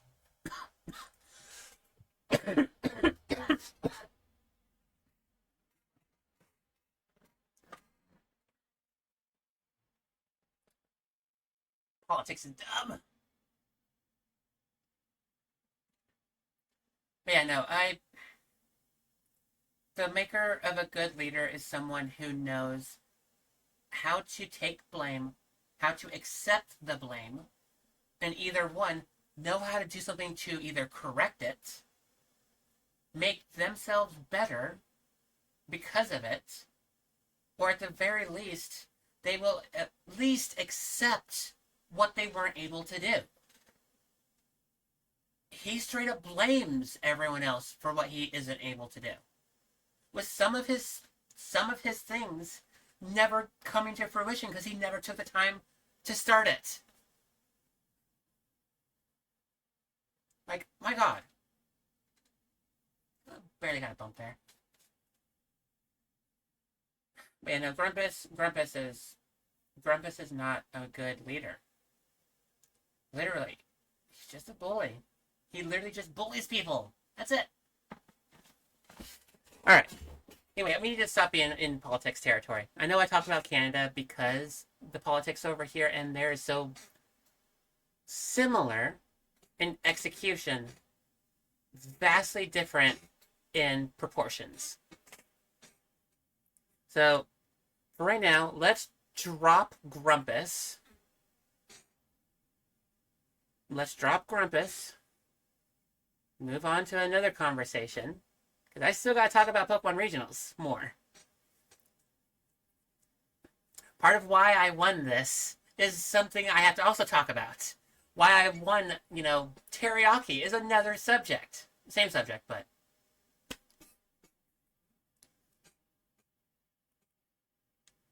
Can't really... Someone else has dropped him. Oh, that probably explains his food toupee. That probably explains his requirement for hair. Transplants. Getting off the conversation. Mom, I love you.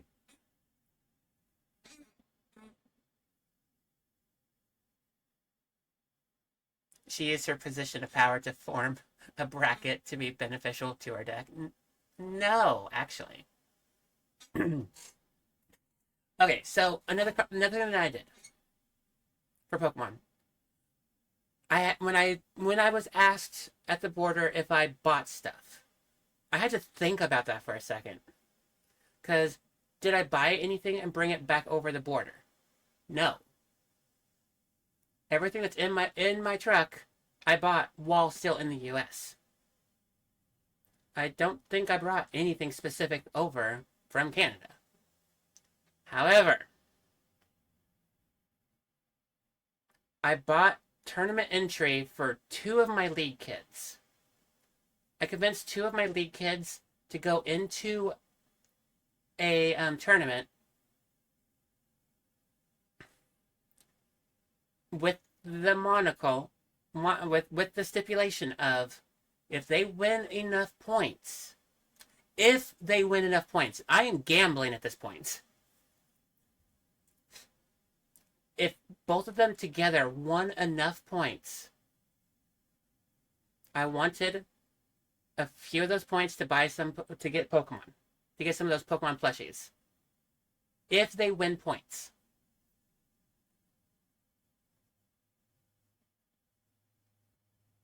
Guess what? I have Gwendolyn right here, and Teriyaki is inside my truck. You take a guess how that went. So, no, I did not buy them. I won them by someone else's work. I don't know if that works. I don't know how that works. I don't know the law for that. Because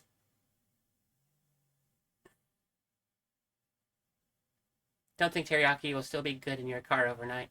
Oh, Teriyaki's fine in there. He's currently sitting down right now. That, and if need be, he is a fiery chicken. Teriyaki is more than fine enough to be on his own because he's made of fire. Well, it's not he is made of fire. It's that he has access to fire, so he can warm himself back up.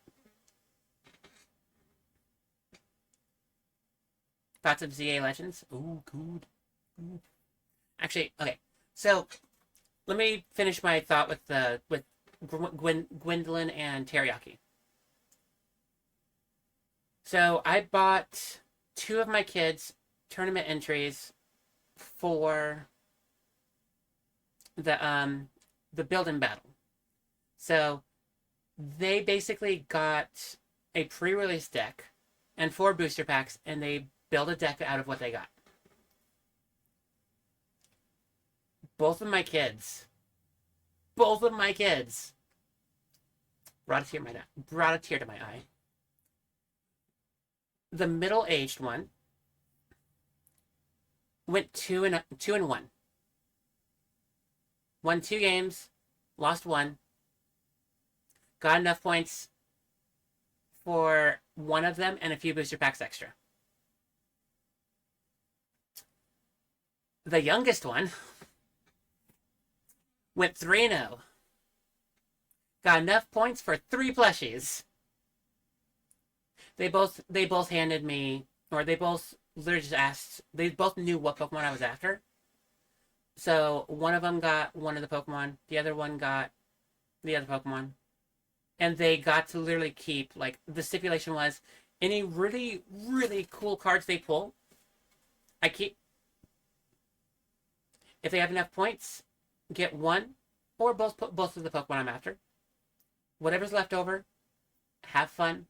It's yours. You earned it. My youngest kid at the league that I went and did this for literally went 3-0. He literally got enough points for 3 plushies. He got a strong, powerful deck. He actually built 50% of a top tier deck. He straight up built 50% of a top tier deck, and it is. I'm proud of this kid. I'm so proud of this kid. So yeah, no. One of the kids traded in the points, got Gwendolyn. One of the youngest kid also traded in points, got Teriyaki. And both of them.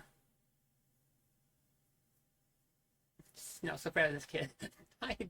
Most of the opponents were adults. Both of these kids that I got into the tournament and paid for, they were not capable of going into the tournament themselves. They didn't have the money for it. So, like, I don't know the law for this. Because, like, I'm just asking basically family.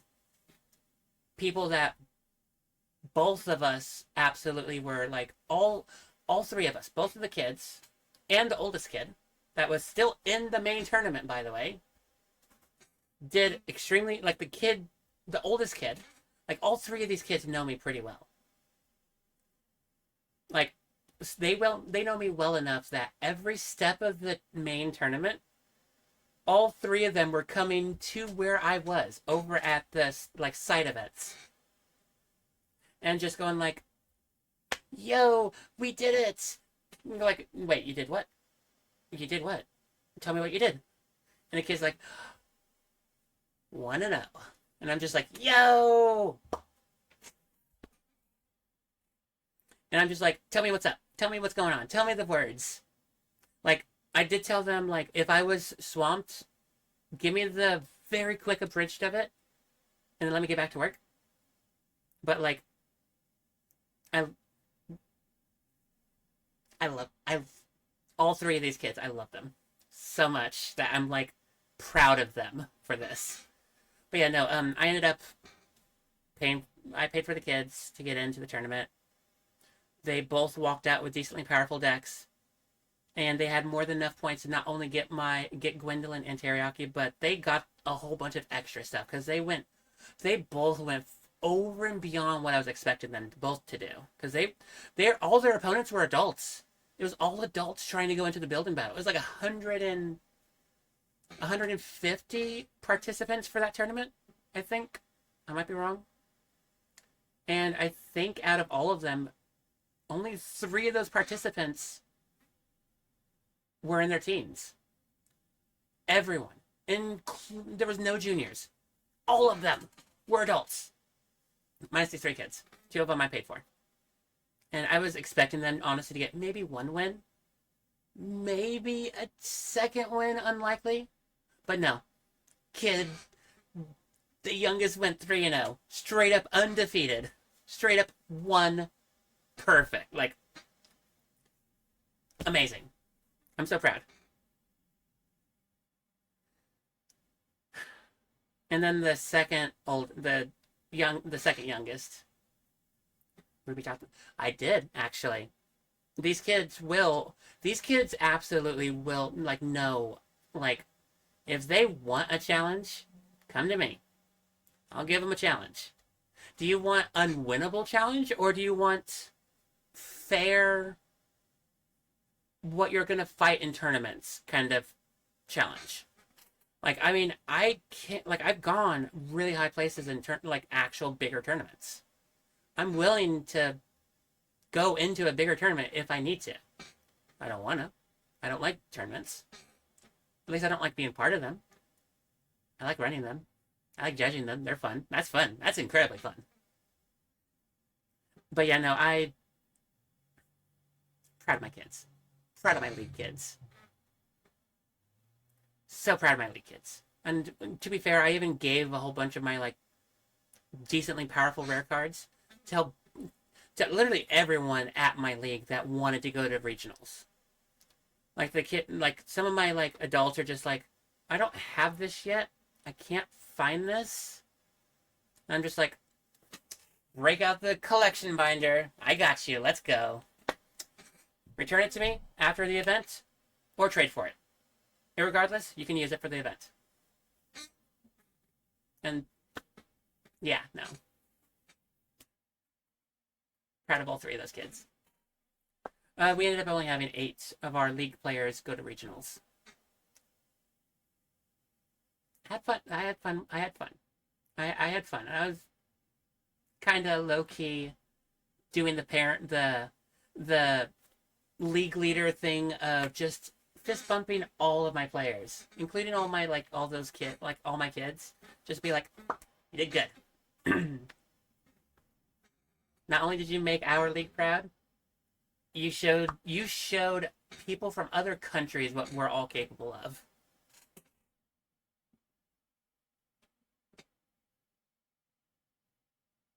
So yeah, I don't know specifically what. So the reason why I brought that up is I just don't know the law about, because I didn't buy this with my money.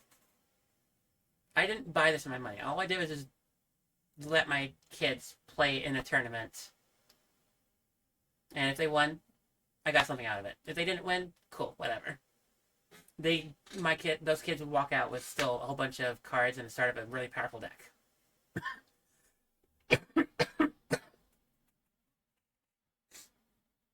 So yeah, it was a gamble, big gamble. I was willing to do it because, again, my main thought was not so much what I'm gonna get out of it. It was that this out of this family, the oldest kid is still in the main tournament. Like, did day 2. The oldest kid did so dang good, and the 2 younger ones were still not. They weren't in the tournament anymore. Like they fell out of the Swiss bracket. So they really had nothing to do other than just walk around and try to find battles and just play random people. Neither of them had enough money to go into an actual tournament. So part of my thought was I just wanted to give them something to do. If I got something out of it, cool. Just using the league kids, but at the same time, like, I just wanted something for them to do. The oldest kid that was still in the tournament ended up finding out as well, and just thanked me. And I'm just like, no, dude, I got you. To be fair, I would have done this for you as well. If you got anything out of it, cool. If you didn't get anything out of it, cool. At least you had fun, right? Because that's my whole goal. I just want all of these people to have fun. I don't like being a stickler for rules. That's why I don't like going into bigger events. I want to be the person that, oh, you made a mistake? Let's see if we can reverse it. And if we can reverse it, good. Be very careful. Don't do that again. If you need to, be a little slower. Be a little slower on how you play your cards. And just have fun. Because, yeah, I don't want to be in the main tournament because I don't like being that harsh, steep, like, harsh stickler on rules. I mean, I will if I have to. I've had to do bigger tournaments before. Not quite regionals big, though. But yeah, no. Had fun. Okay, let me get back to ZA Legends. because I don't know how much more I can talk about regionals.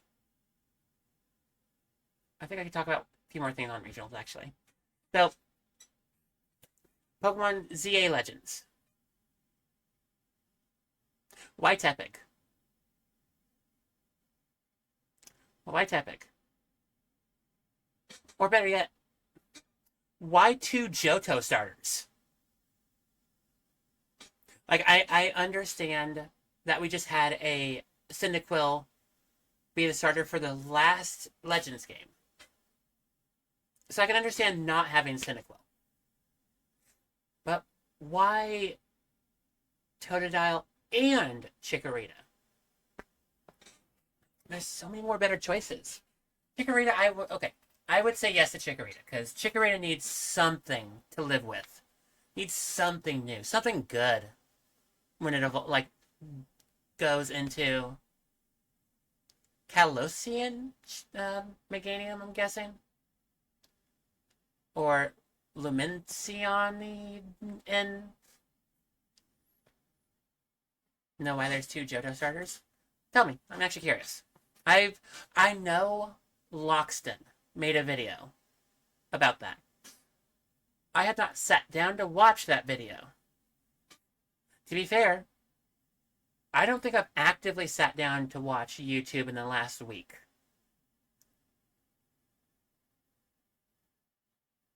A little bit more than that, actually.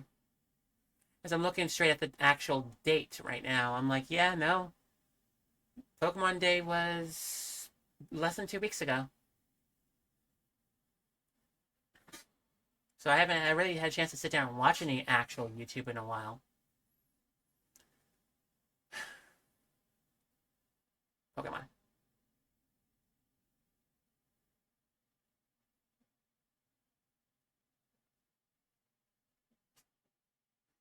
Okay, so on that, I am generally curious still to know about what new Mega Evolutions are we going to get. Because it looks like the game is in the future. Since the game is in the future, not by much, but it is in the future, I want to know what's up.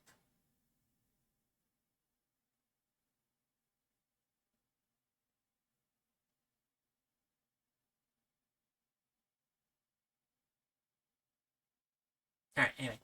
Gen 4 was just on Switch with the remake. Yep, I figured. Gen 6 is probably already in the game already. That's what I was kind of thinking. Just redo Gen 6 starters, but give them like brand new branching evolutions? I don't know. Gen 3 already had Mega, or have Megas. I figured they were going to bring in Gen 3 anyway. But yeah, no, I figured they're going to bring in Gen 3 and Gen 1 Pokemon into that game. So yeah, Gen 2, 5, and 7 to choose from. And they already had Rowlet, Oshawott, and Cyndaquil. Yes, that's part of what I was thinking. So the choices were Chikorita, Totodile, Turtwig, Piplup, Chimchar. I can see them bringing back in Gen 4 Pokemon. Unlikely, but I could see it. Snivy, Tepig, Oshawott, Litten, and Ploplio. Yeah. I was just thinking, just do Gen 6 starters because it's not like they're already native to that area anyway. And then just make the Pokemon, make them evolve into new types or new directions. Just make it a branching evolution. You still want a regional variant that isn't firefighting? Yes! Like, I love firefighting type Pokemon. My favorite Pokemon is literally a firefighting type. But, I don't know. Make Tepig not a firefighting type. Guaranteed Froggator would be dark or water dark.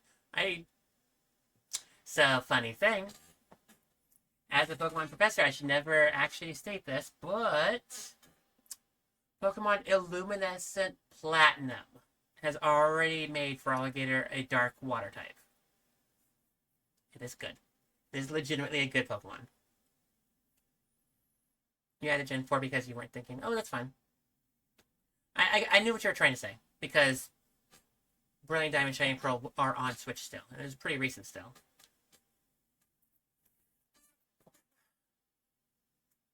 Meganium Grass Fairy. Yes, that is what people are suggesting.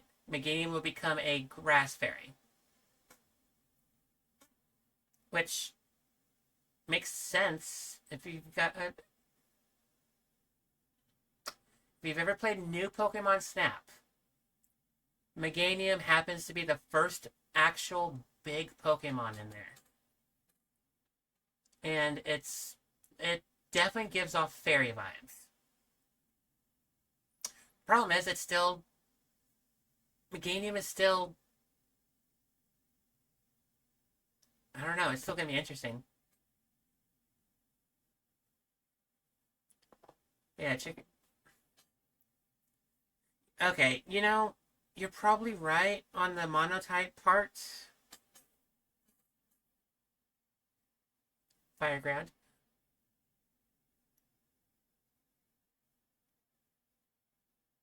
Fire Steel. Fire Steel. Emboar can be Fire Steel.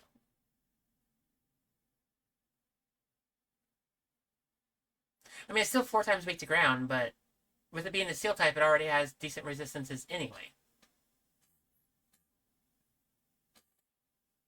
Actually, you know what? Emboar with Fire Steel. I can see some funny stuff with that. Don't even change its ability. Make it just Fire Steel. I could see some shenanigans with that.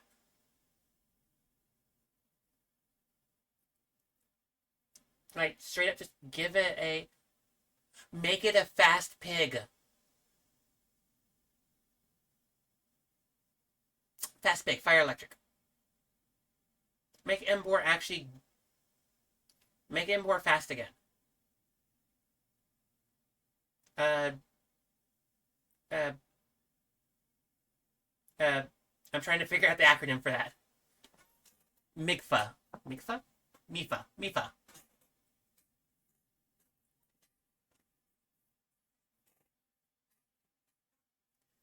Yeah, no. To be fair, Emboar was never fast. It's only fast because it's one of the good Pokemon for Trick Room.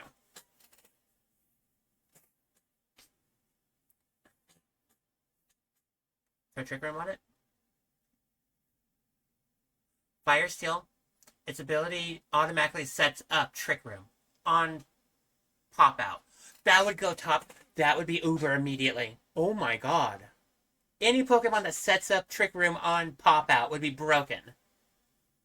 Keep Emboar slow. Give it Trick Room as its ability. Call the ability call the ability the Big Ring or something. I don't know. More is based off of Pixie from Journey to the West, who was a demon pig with a rake. I never read Journey to the West. It's not that I haven't gotten around to it. It's just I haven't gotten around to it. I literally just read the Odyssey recently, only because of Epic. So, you know, maybe Journey to the West should be my next thing I read. It's not like I don't love Dragon Ball as is. You know?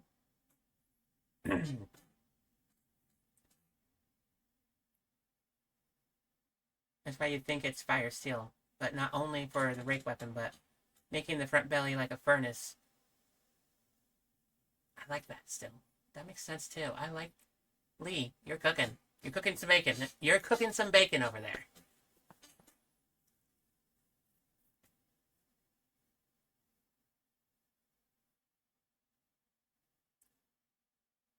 Fire Steel and Emboar. Just give it a balloon. Give it a balloon. Make it have the ability to set up Trick Room. You're talking literal Uber type right there. Just straight up Uber Pokemon right there. I'm having fun thinking about these Pokemon. Okay. What else? Okay, so for regions, what else did I want to... What else did I think about?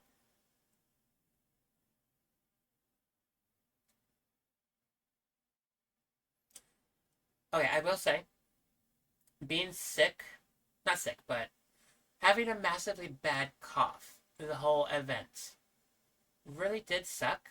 'Cause I couldn't sleep. And I was already struggling to sleep because, get done super late at like 2200, walk over to the hotel, pass right out, and then have to be ready again and already functioning and at the convention center by 0500. Really hard for me to do. I already struggle functioning in the morning. Then you tack on being super late. No, I'm gonna struggle. I'm struggling here. Used up all the PP.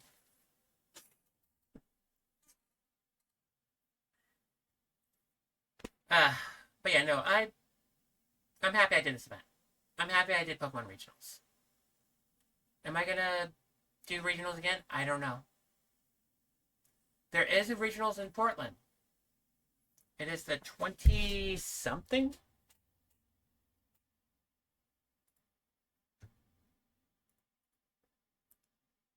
#23, 24th, 25th of May. Okay. I had to go look. Wait, no. Let me double check. Let me double check. Let me double check. Let me double check. Let me triple check. Let me triple check. San Antonio, Texas, Toronto, Sacramento, Louisville, Trujillo, Alto. I cannot pronounce that. But it's in Puerto Rico. That's already passed. Vancouver, I just did that one. That one also just passed. Georgia. I'm not driving to Georgia, guys. I could drive it, or I could, plane it. I just don't wanna. That, and I can do maybe one of these every 3 months, or every 2 or 3 months, if I am lucky. I already, but yeah, no. So yeah, no. Georgia World Congress Center in Atlanta, Georgia. Atlanta, Georgia. I cannot do that one. That is exactly 1 month from today. It starts literally 1 month from today. Cannot do it. Will not do it. Will not be able to get the time off for that. I just don't have the brain power. Okay, so then the next one is the Bard Center in Milwaukee. Wisconsin's actually much closer than Georgia. If I forced it really hard, I could probably do that one. The problem is, again, I can do one of these every 2 months. And then the one on the 23rd of May is in Oregon Convention Center. I know exactly where that is too. I did the convention center, or I did the retro gaming expo there a few months ago, back at the end of summer last year. So yes, no, I can definitely do the one that's going to be in Portland, because that's just a small drive. That's a 2 hour drive. And a 2 hour drive I have done numerous times in the last like 5, 6, 7, 8 years. Like when I moved to Salem, I would drive back up here to the Tacoma area very frequently. Like once a month kind of frequent. So yeah, no, Portland is less than the distance of Salem. I've actually drove in Portland so frequently. It's actually one of those things I actually completely forget how far that is. Because I'm just like, all right, this is going to be like what feels like a 20, 30-minute drive. It's a 2 hour drive. It's actually about the same distance as it is to Vancouver. The only difference is I don't have the border to contend with. And I don't have to contend with kilometers, which, by the way, I'm going to talk about that.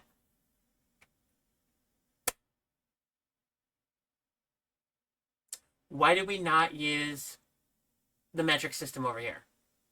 In the United States, why do we not use that system? It's so gosh darn easy. I mean, yeah, when I was driving, sure, I had to think about it. But that's it. I just thought about it. And we're done. Like, seriously, it's easy.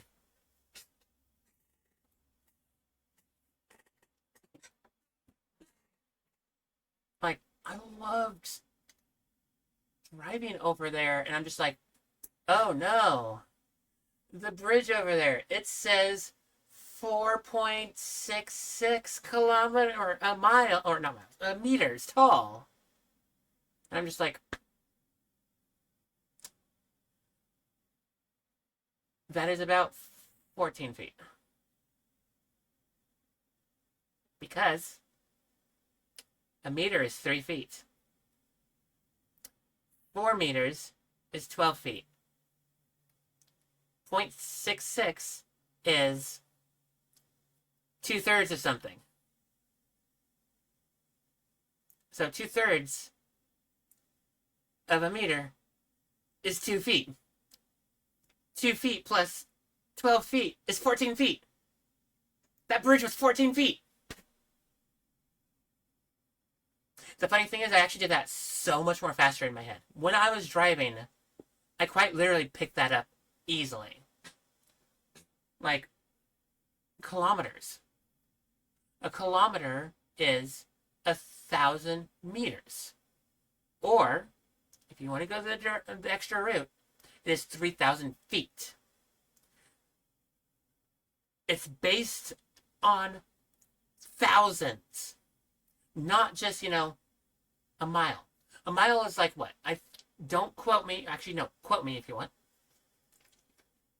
But, like, I believe a mile is something like 5,731 feet?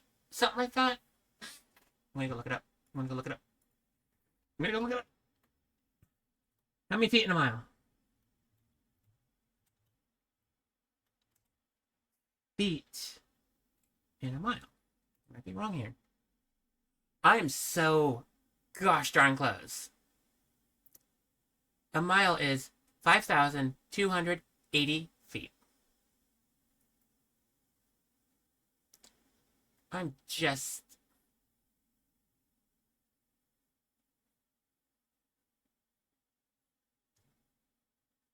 Am I adding this quote, Lee? Do you want me to add this quote? I will add this quote. Remember, you have full jurisdiction to tell me to make a quote. I will make a quote. Literally, just tell me to make a quote about something random, stupid I say. I will make a quote. Anyone that is in chat, you have the full permission to make a quote. Anytime. And Lee, most of the quotes you catch me on is gold. Yes, done. Give me a second. Let me figure out my chatbot real quick. I'm using Streamlabs.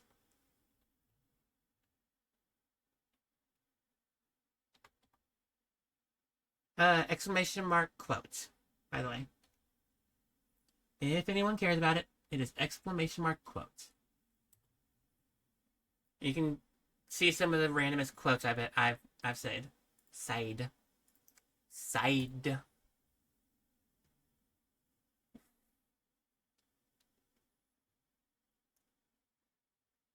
Well, there's, guys, there's a little bit of that country accent I have every once in a while.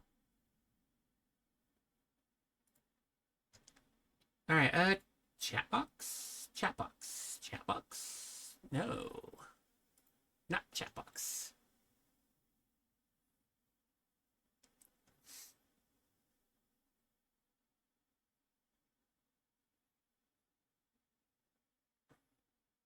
Cloudbot. There we go. Cloudbot's what I'm looking for. Yeah, quotes. Yeah, add quote. Yeah, grab and copy. Paste. Thank you.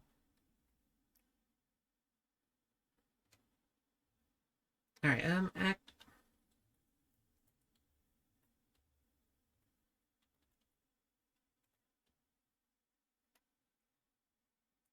I'm just gonna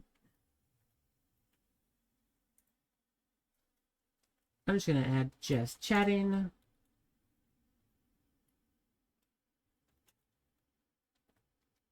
Alright, I'm gonna geek these. Gwendolyn can talk into the micro quick. Say what you want, Gwendolyn. Say what you want. I was about to go do something funny too.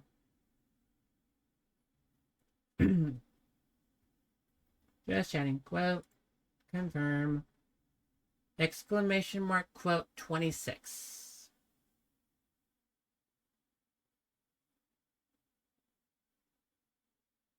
Oh my god, I forgot quotation 25 is pretty stupid. Oh my god.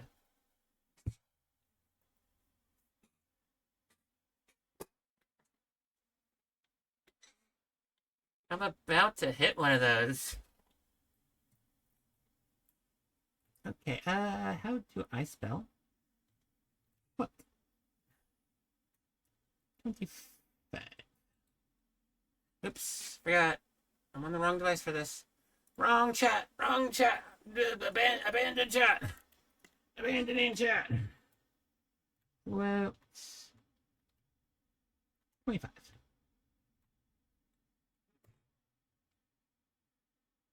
There we go.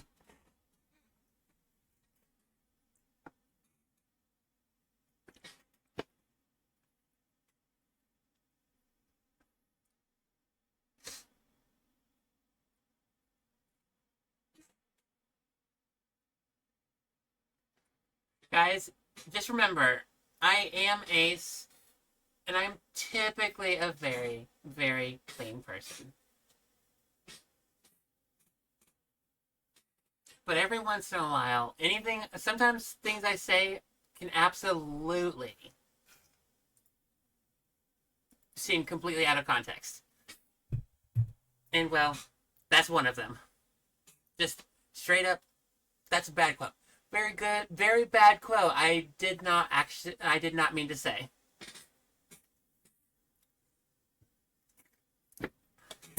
Like,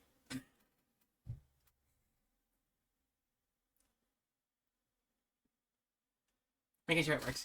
You're good.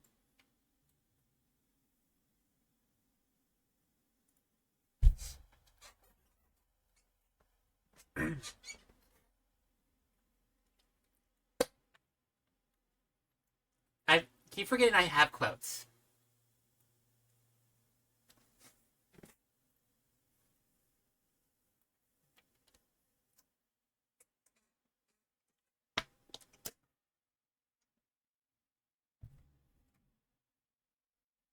What is AO3?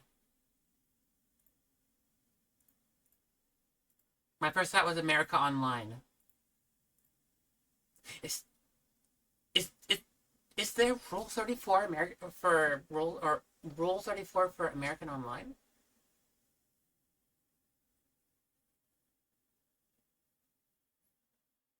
No one do a check for me, please. Do not do a check for me. Do not look that up. I'm going to live in blasphemy. Because the last few times I thought about something, it was on there, and it was a nightmare.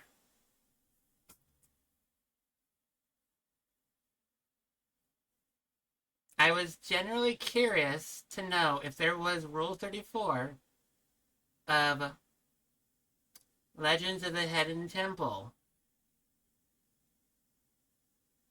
I thought there wasn't. I have been proven drastically wrong. I am very scared and confused that that was even a thing.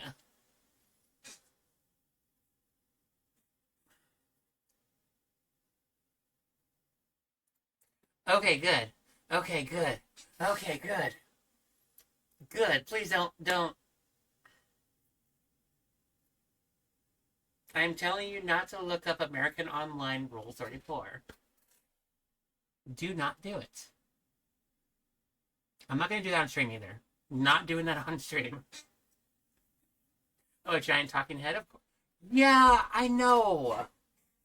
I didn't think about that. I literally did not connect that dot in my mind.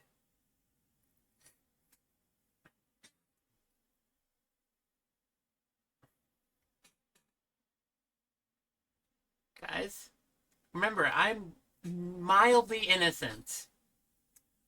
I may be derpy and I may say some like really inappropriate things on accident. But on purpose, I really don't do that kind of stuff.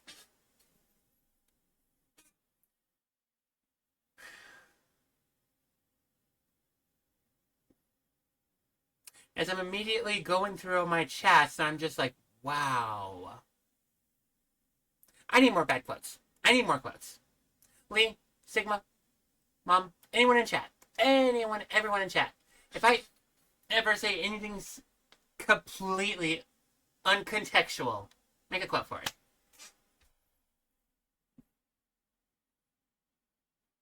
Because I'm just looking at all these.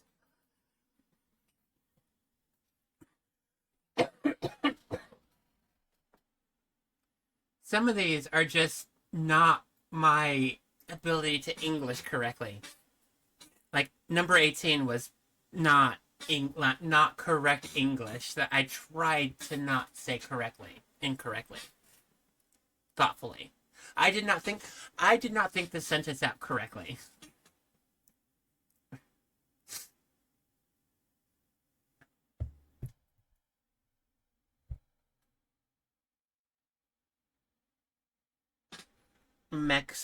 Mexploitation. Yep, I do remember that. Which, it makes sense. If I'm going to be honest, yeah, it makes sense. Just thinking about it. Not gonna lie though, if I'm gonna be 100% honest, if I ever get the opportunity to become a mech driver, I will. Seriously. Let me go ahead and just push a button and just, catapult myself straight into space. Done. Or I would more than likely have, like, the cooped Jamie and Eva situation. Like, more than likely... Because, whoa, so many trans folks are into that right now. I don't want to become a mech, if that's what you're trying to talk about. I don't know.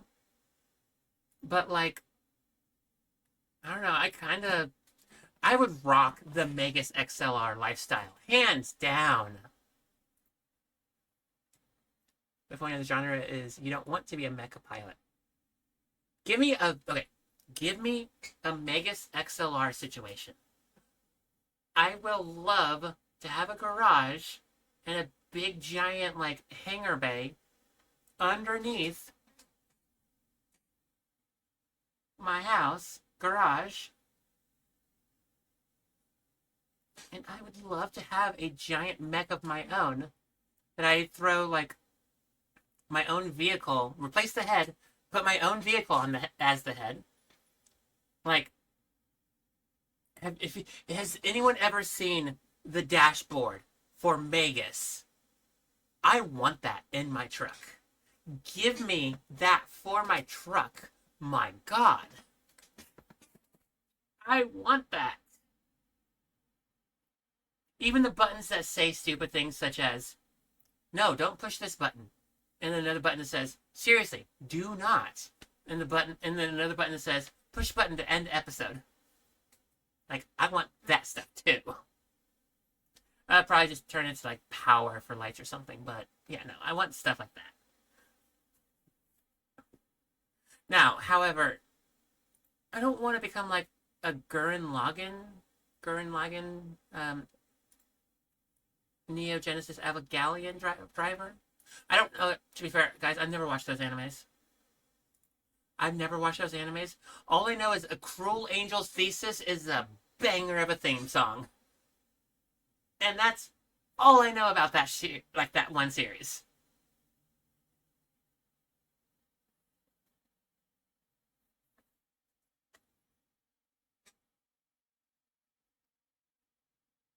Come on, Gwendolyn. Come on, Gwendolyn. Come on, Gwendolyn. You should move just a little bit.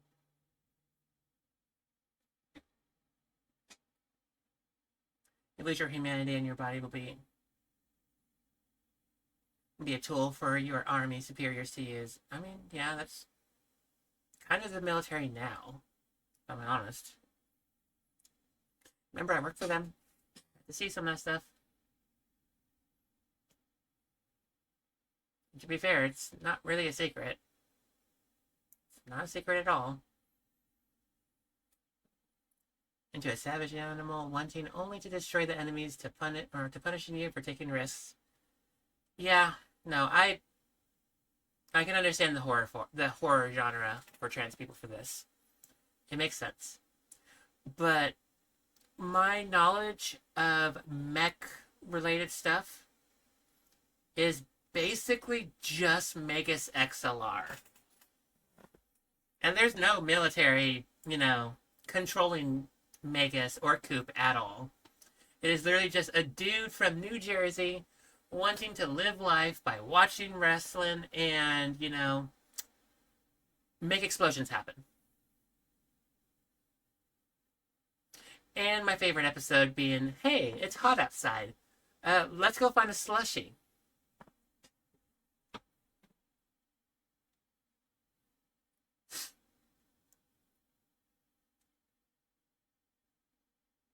I'm just saying that with that, you also lose your femininity and your identity because, yeah, I know. I understand the logic. Having your humanity thrown away is kind of something that sucks. Like, that's probably why the Borg is such a fascinating horror, entity. Because it's the same exact concept.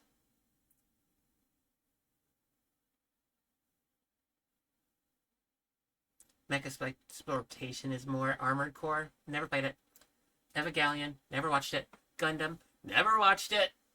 But I do know Shining Finger. And nothing else. I'm gonna be honest, I know nothing else about Gundam. Battletech. Don't know anything about it. I'm guessing it's a game. Could be an anime. Could be both.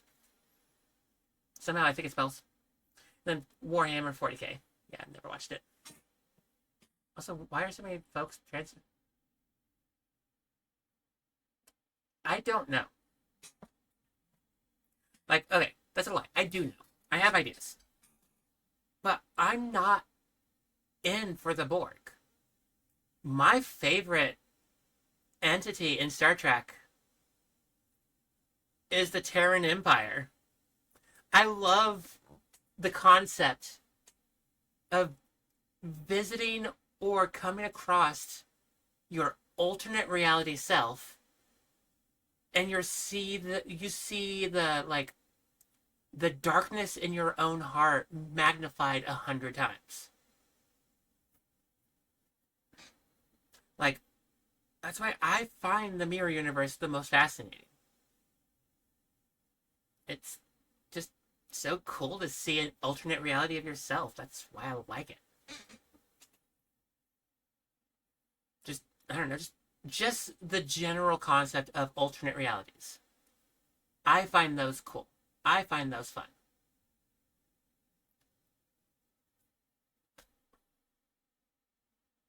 It's the same theory of saved video games. I find that theory. Don't think I got darkness in my heart. I'm pretty sure I don't, but I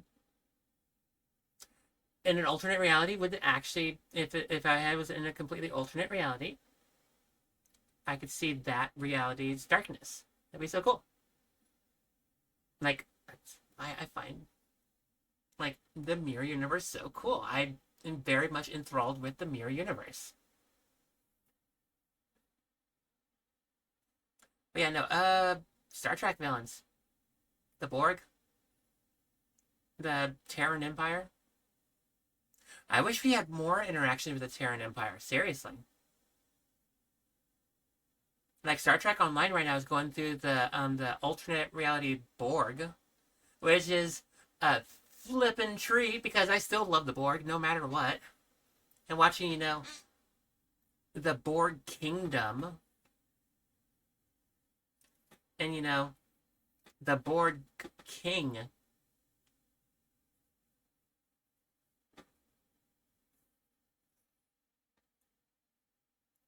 You'll be. Oh, that's how I would be evil. Didn't expect. I would love to see. Again, I would love to see my evil self. That's so cool. It's a thought. It's a severe thought. Like, thought journey for me. Like, what would this reality look like? Or what would a different reality look like if, decisions were different? You go to bed? Alright. Love you, Mom. But Star Trek. Pokemon.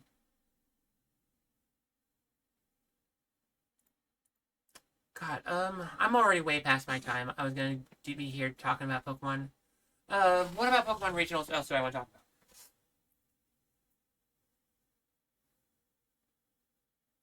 I'm trying to remember all of... Okay. I did want to bring this up. I forgot about it. It's not that I forgot about it. It's that I didn't comprehend it well enough. Two things. Okay, no, two different things.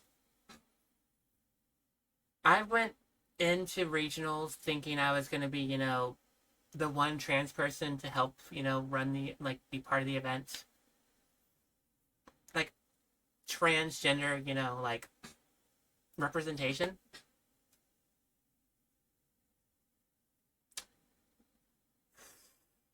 I was not expecting the amount of trans people I saw. Pokemon is hella queer. The Pokemon community is hella queer. I was not prepared for that. Like, I think I counted. I think what? We had 10,000 people at the event. And I think I counted maybe 50 different trans people there. Trans women alone, actually. I did find a good few trans men, but yeah, no. She couldn't find any cis person. I found cis people. There's a lot of cis people there. But yeah, no, I wasn't expecting, I wasn't expecting the amount of trans people I saw. It was honestly kind of nice and refreshing. I went into this completely thinking I was alone, but no. There's a whole lot of trans people, especially in Canada. There's a lot of trans people up in Canada. Y'all thought America was super nice.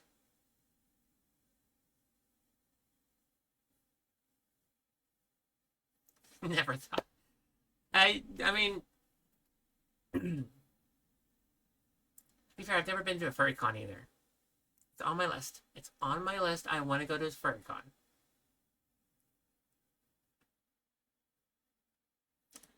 One of these days, I will go to a furry con, but I can only go to one convention a year if I am lucky. I am more than likely not lucky. And to be fair, regionals, not quite a convention. Not quite a convention. Mostly because I got to go there basically on the cost of gas alone, and that's it. Granted, I did go there with a whole lot of stress. Whole lot of stress. Going in and expecting to possibly live in Canada. Because, American politics. So that was its own stress level. But outside of that, yeah, no, it was super nice, super refreshing to see so many trans people. By the way, I saw someone over there wearing a completely cute, Sylveon inspired dress. Kind of want to do that. Probably gonna be teriyaki, by the way.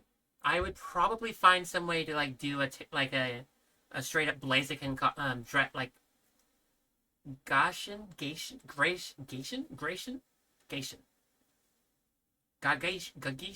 Gagetian. I don't know what it's called. I don't know exactly what I'm looking for. The humanification of Pokemon, something like that. Reverse furry. Honestly, I kind of want to do that for a Blaziken.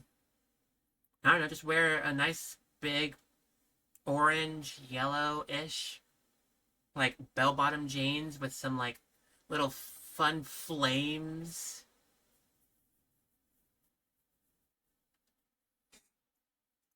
You were expect not Genshin Impact. No, that's its own thing. Not Genshin Impact. It's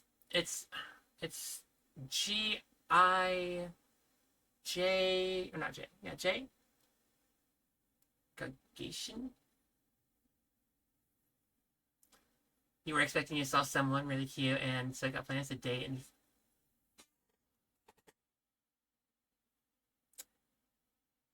I would love to date someone.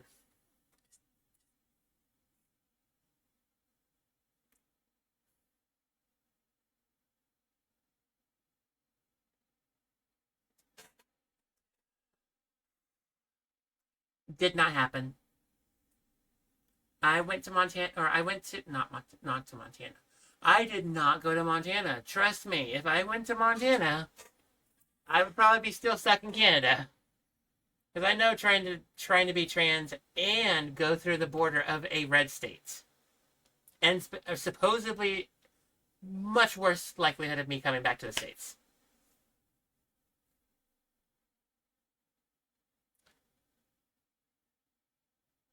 But also, those people are also less educated, so maybe they don't think about, I don't know.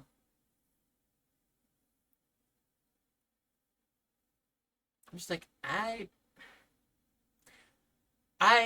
okay, I wish I can get a date, honestly. Like straight up, if I can get a Pokemon date, I would be so dang happy. Now, the problem is, actually, you know what? No, I have heard about that before. You can find love in a tournament. I mean, love is a battlefield for a reason, right? Pat Benatar is correct, right?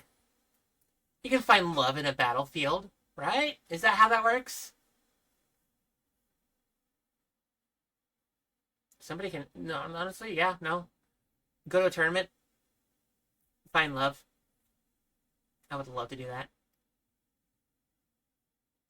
Go to Worlds and find love in flippin'. I go on a friendship date. Seem more like an older sister. I mean, you can always come over here. Not like I don't help people anyway. And I told you, absolutely go like go somewhere. I like driving. My first thought was, it's snowing up in the mountains right now. Go up to the mountains right now and go visit snow. Thought about that for a little bit too.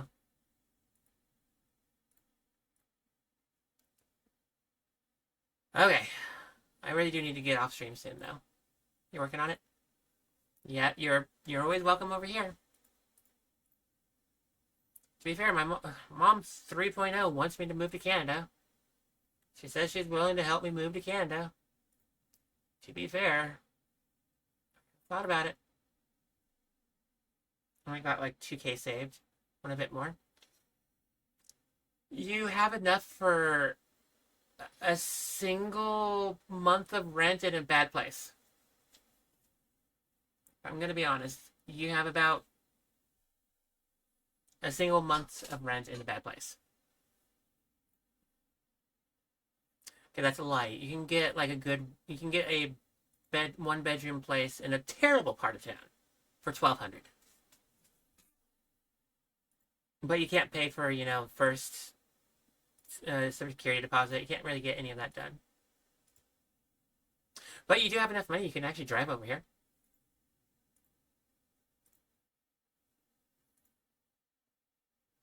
She may need to adopt or some weird marriage, legal nonsense. Yeah, I know. I thought, I know there's options. But I'm also a teacher, so, you know, Canada needs teachers too. To be fair, there's other countries I want to go to first. New Zealand is much higher on that list than Canada. You know, Germany is, like, Deutschland is on that list higher than Canada. Scotland is on that list much higher than Canada.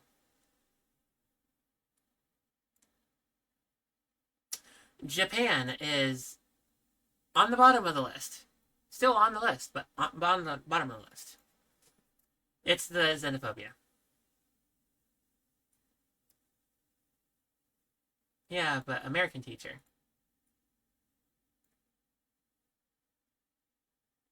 But you know what that means?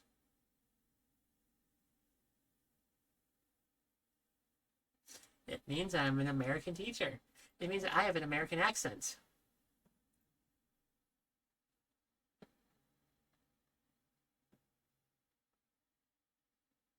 No. It does not mean any of the things that anyone was just thinking. It just means I'm good at math. And I have a heart. Anyone who is still a teacher, despite all the shit going on in this country, you're still a teacher, it means you actually care about your job. You actually care about what you do. Alright? Right?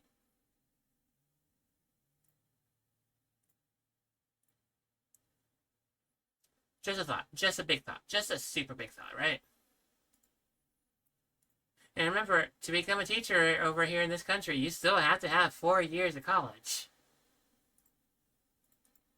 Better than a police officer. Seriously. Flipping 10 weeks, you're a police officer. In America, if you want to become a teacher, gotta waste 4 years.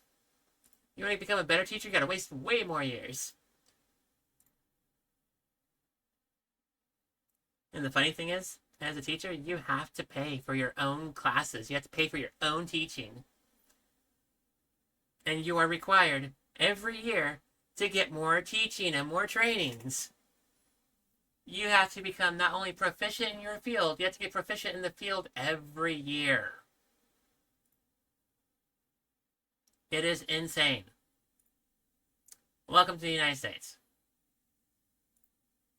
where you just take 10 months or 10 weeks to learn how to wield a gun and take people's rights away and hold them against their will.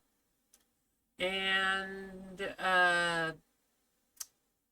you gotta throw 40 times that to become a teacher.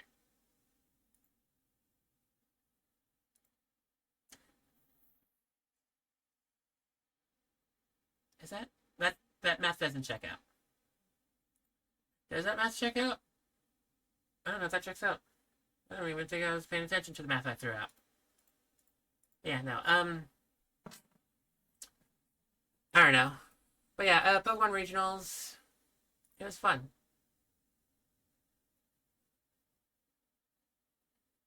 An American teacher moving to Canada means you care about kids, but you also don't want to die.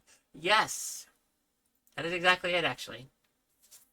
I want to go to another country, because then teachers in Canada still don't get paid very much. I talked to one at regionals. They're paid better than they are here. But they're still not paid enough. They're still not paid well enough to, you know, afford life. But they're still capable. I don't know. Is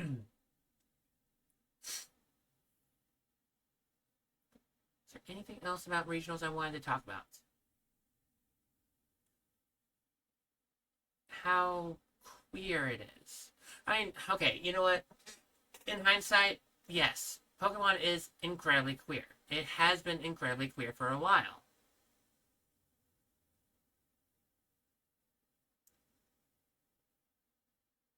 But it never dawned on me that there's so many people that are queer as part of the community. Like, it's bright. I'm just gonna throw this out here. And that was so green. Ow. But yeah, no, Canadian healthcare. I want Canadian healthcare. I want some healthcare. I want healthcare that doesn't cost me $200 out of my paycheck and $2,000 to use.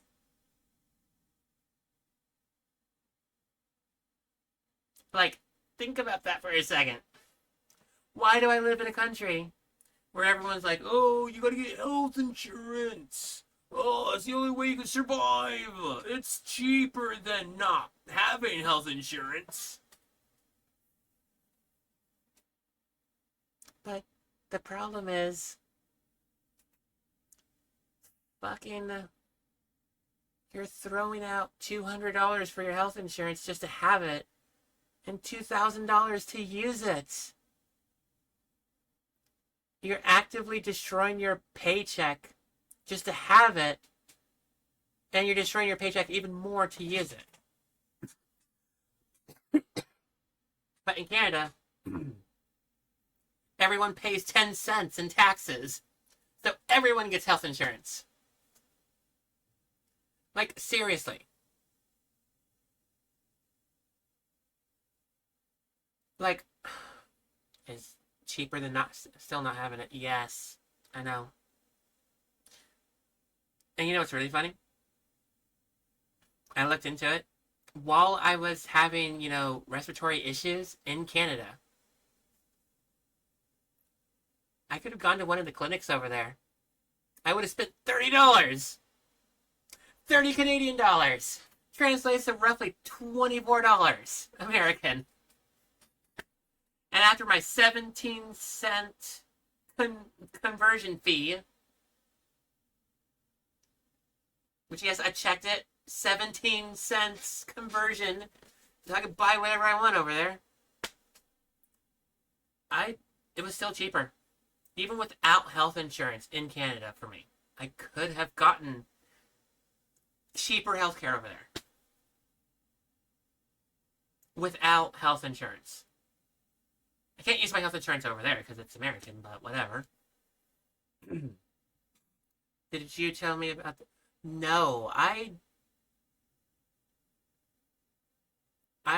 never heard about a trans boy with a birthday Pikachu card. Also, how you doing, Caleb? I need to be getting off stream soon. I've been on here for a while.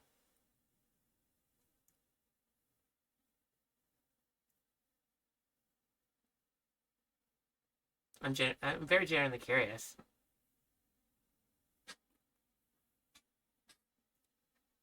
Okay, I do need to end stream soon, guys. I'm currently 2 hours and almost 45 minutes into this stream. And I'm currently 14 minutes past the time I wanted to end stream. How much longer do you expect to be on? Probably when I finish Probably when I finish my thoughts. And I have nothing else to talk about. Because that's the problem. I love talking with you guys. I love communicating with everyone here. Because it's super nice to talk to my community. No games, no nothing, just talk. Get to know people. Get to know what everyone's going through. Yeah, go ahead and send it to me over the DM real quick, if you want.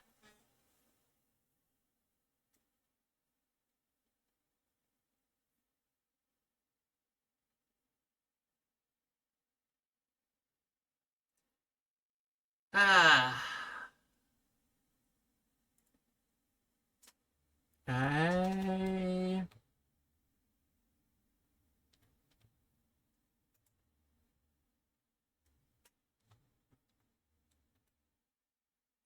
Dang it, I keep forgetting that is not my chat. This is my chat.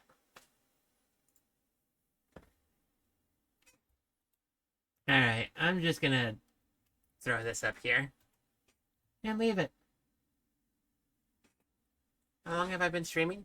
I have been streaming now for almost 3 hours.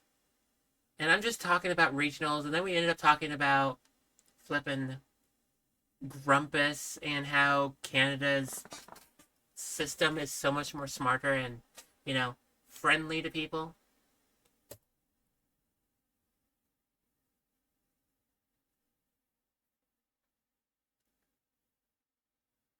And honestly, yeah, no.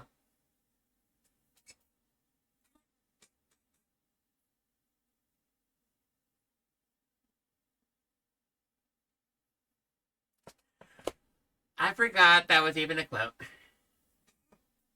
That is, I forgot that was even a quote, guys. I keep forgetting my quotes are literally right here.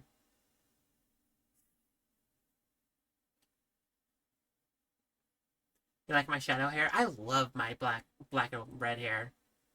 I mean, it doesn't help the fact that, you know, I literally have shadow on my shirt. And to be fair, like, this is how I see, like, this is how I see myself, by the way. With, like, decently black hair with some, like, red highlights just coming off of it. Like, this is how I see myself, like, legitimately, internally see myself. Is black hair with some red tips and, like, highlights. And take a picture. I have pictures of me with my hair like this. I like my hair like this.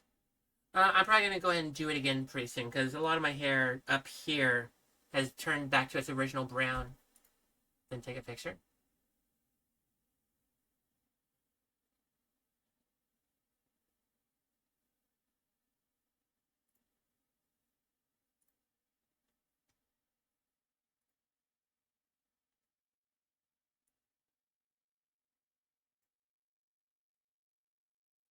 Copy. Copy. Discord. No, not save. Whoa. Copy. Discord. No, not Steam. Discord.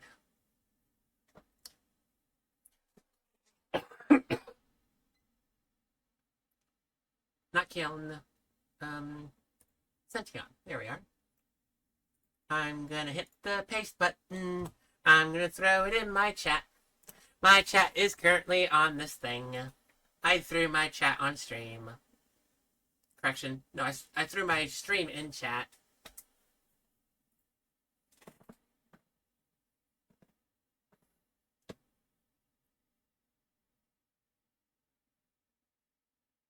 You guys can tell I'm having fun. I'm legitimately having fun today. I'm still a little sick, but whatever. Oh, by the way, I did just find out I did go to the doctor today. I left work a little early today. I left work a little early today. I found out I have acute bronchitis, which sucks. That explains why I've been drowning in sinuses.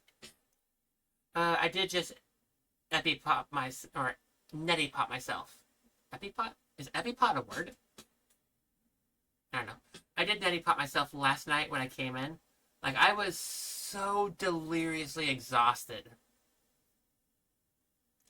When I came home, I was straight up like, my glasses was playing music. I didn't realize my glasses was playing music because I had a taste in my mouth. The music was giving tastes in my mouth. I was that tired.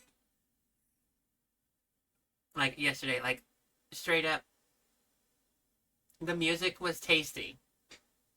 My ears was not picking it up. My taste buds were. I think that's how tired I was yesterday. I almost streamed yesterday, by the way. I almost streamed yesterday, but that would have ended badly. That would have ended with me either falling asleep because I've been stationary for too long, or I would have shared way too dang much, or yeah, no, or I would have just started laughing at every other thing.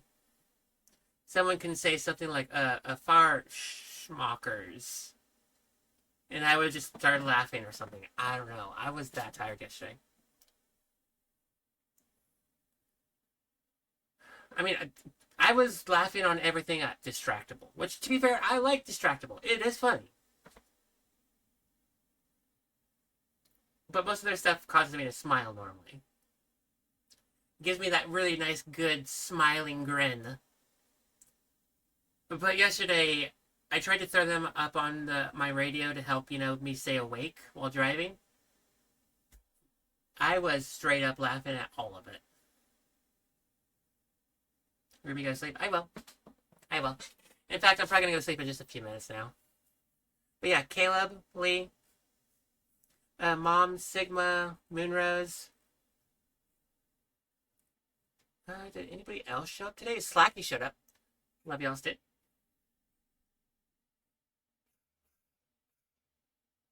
But you won't stop. I know. I love talking with my community. I wish I could talk with my community more. That isn't related to a video game. To be fair, that's related to a video. That over there is related to a video game. But it's just nice to get to talk to everyone. And honestly, it's really, really nice to get to hear from everyone too. Because every one of y'all are beautiful. And if anyone ever needed to, chat. I don't mind chatting with people.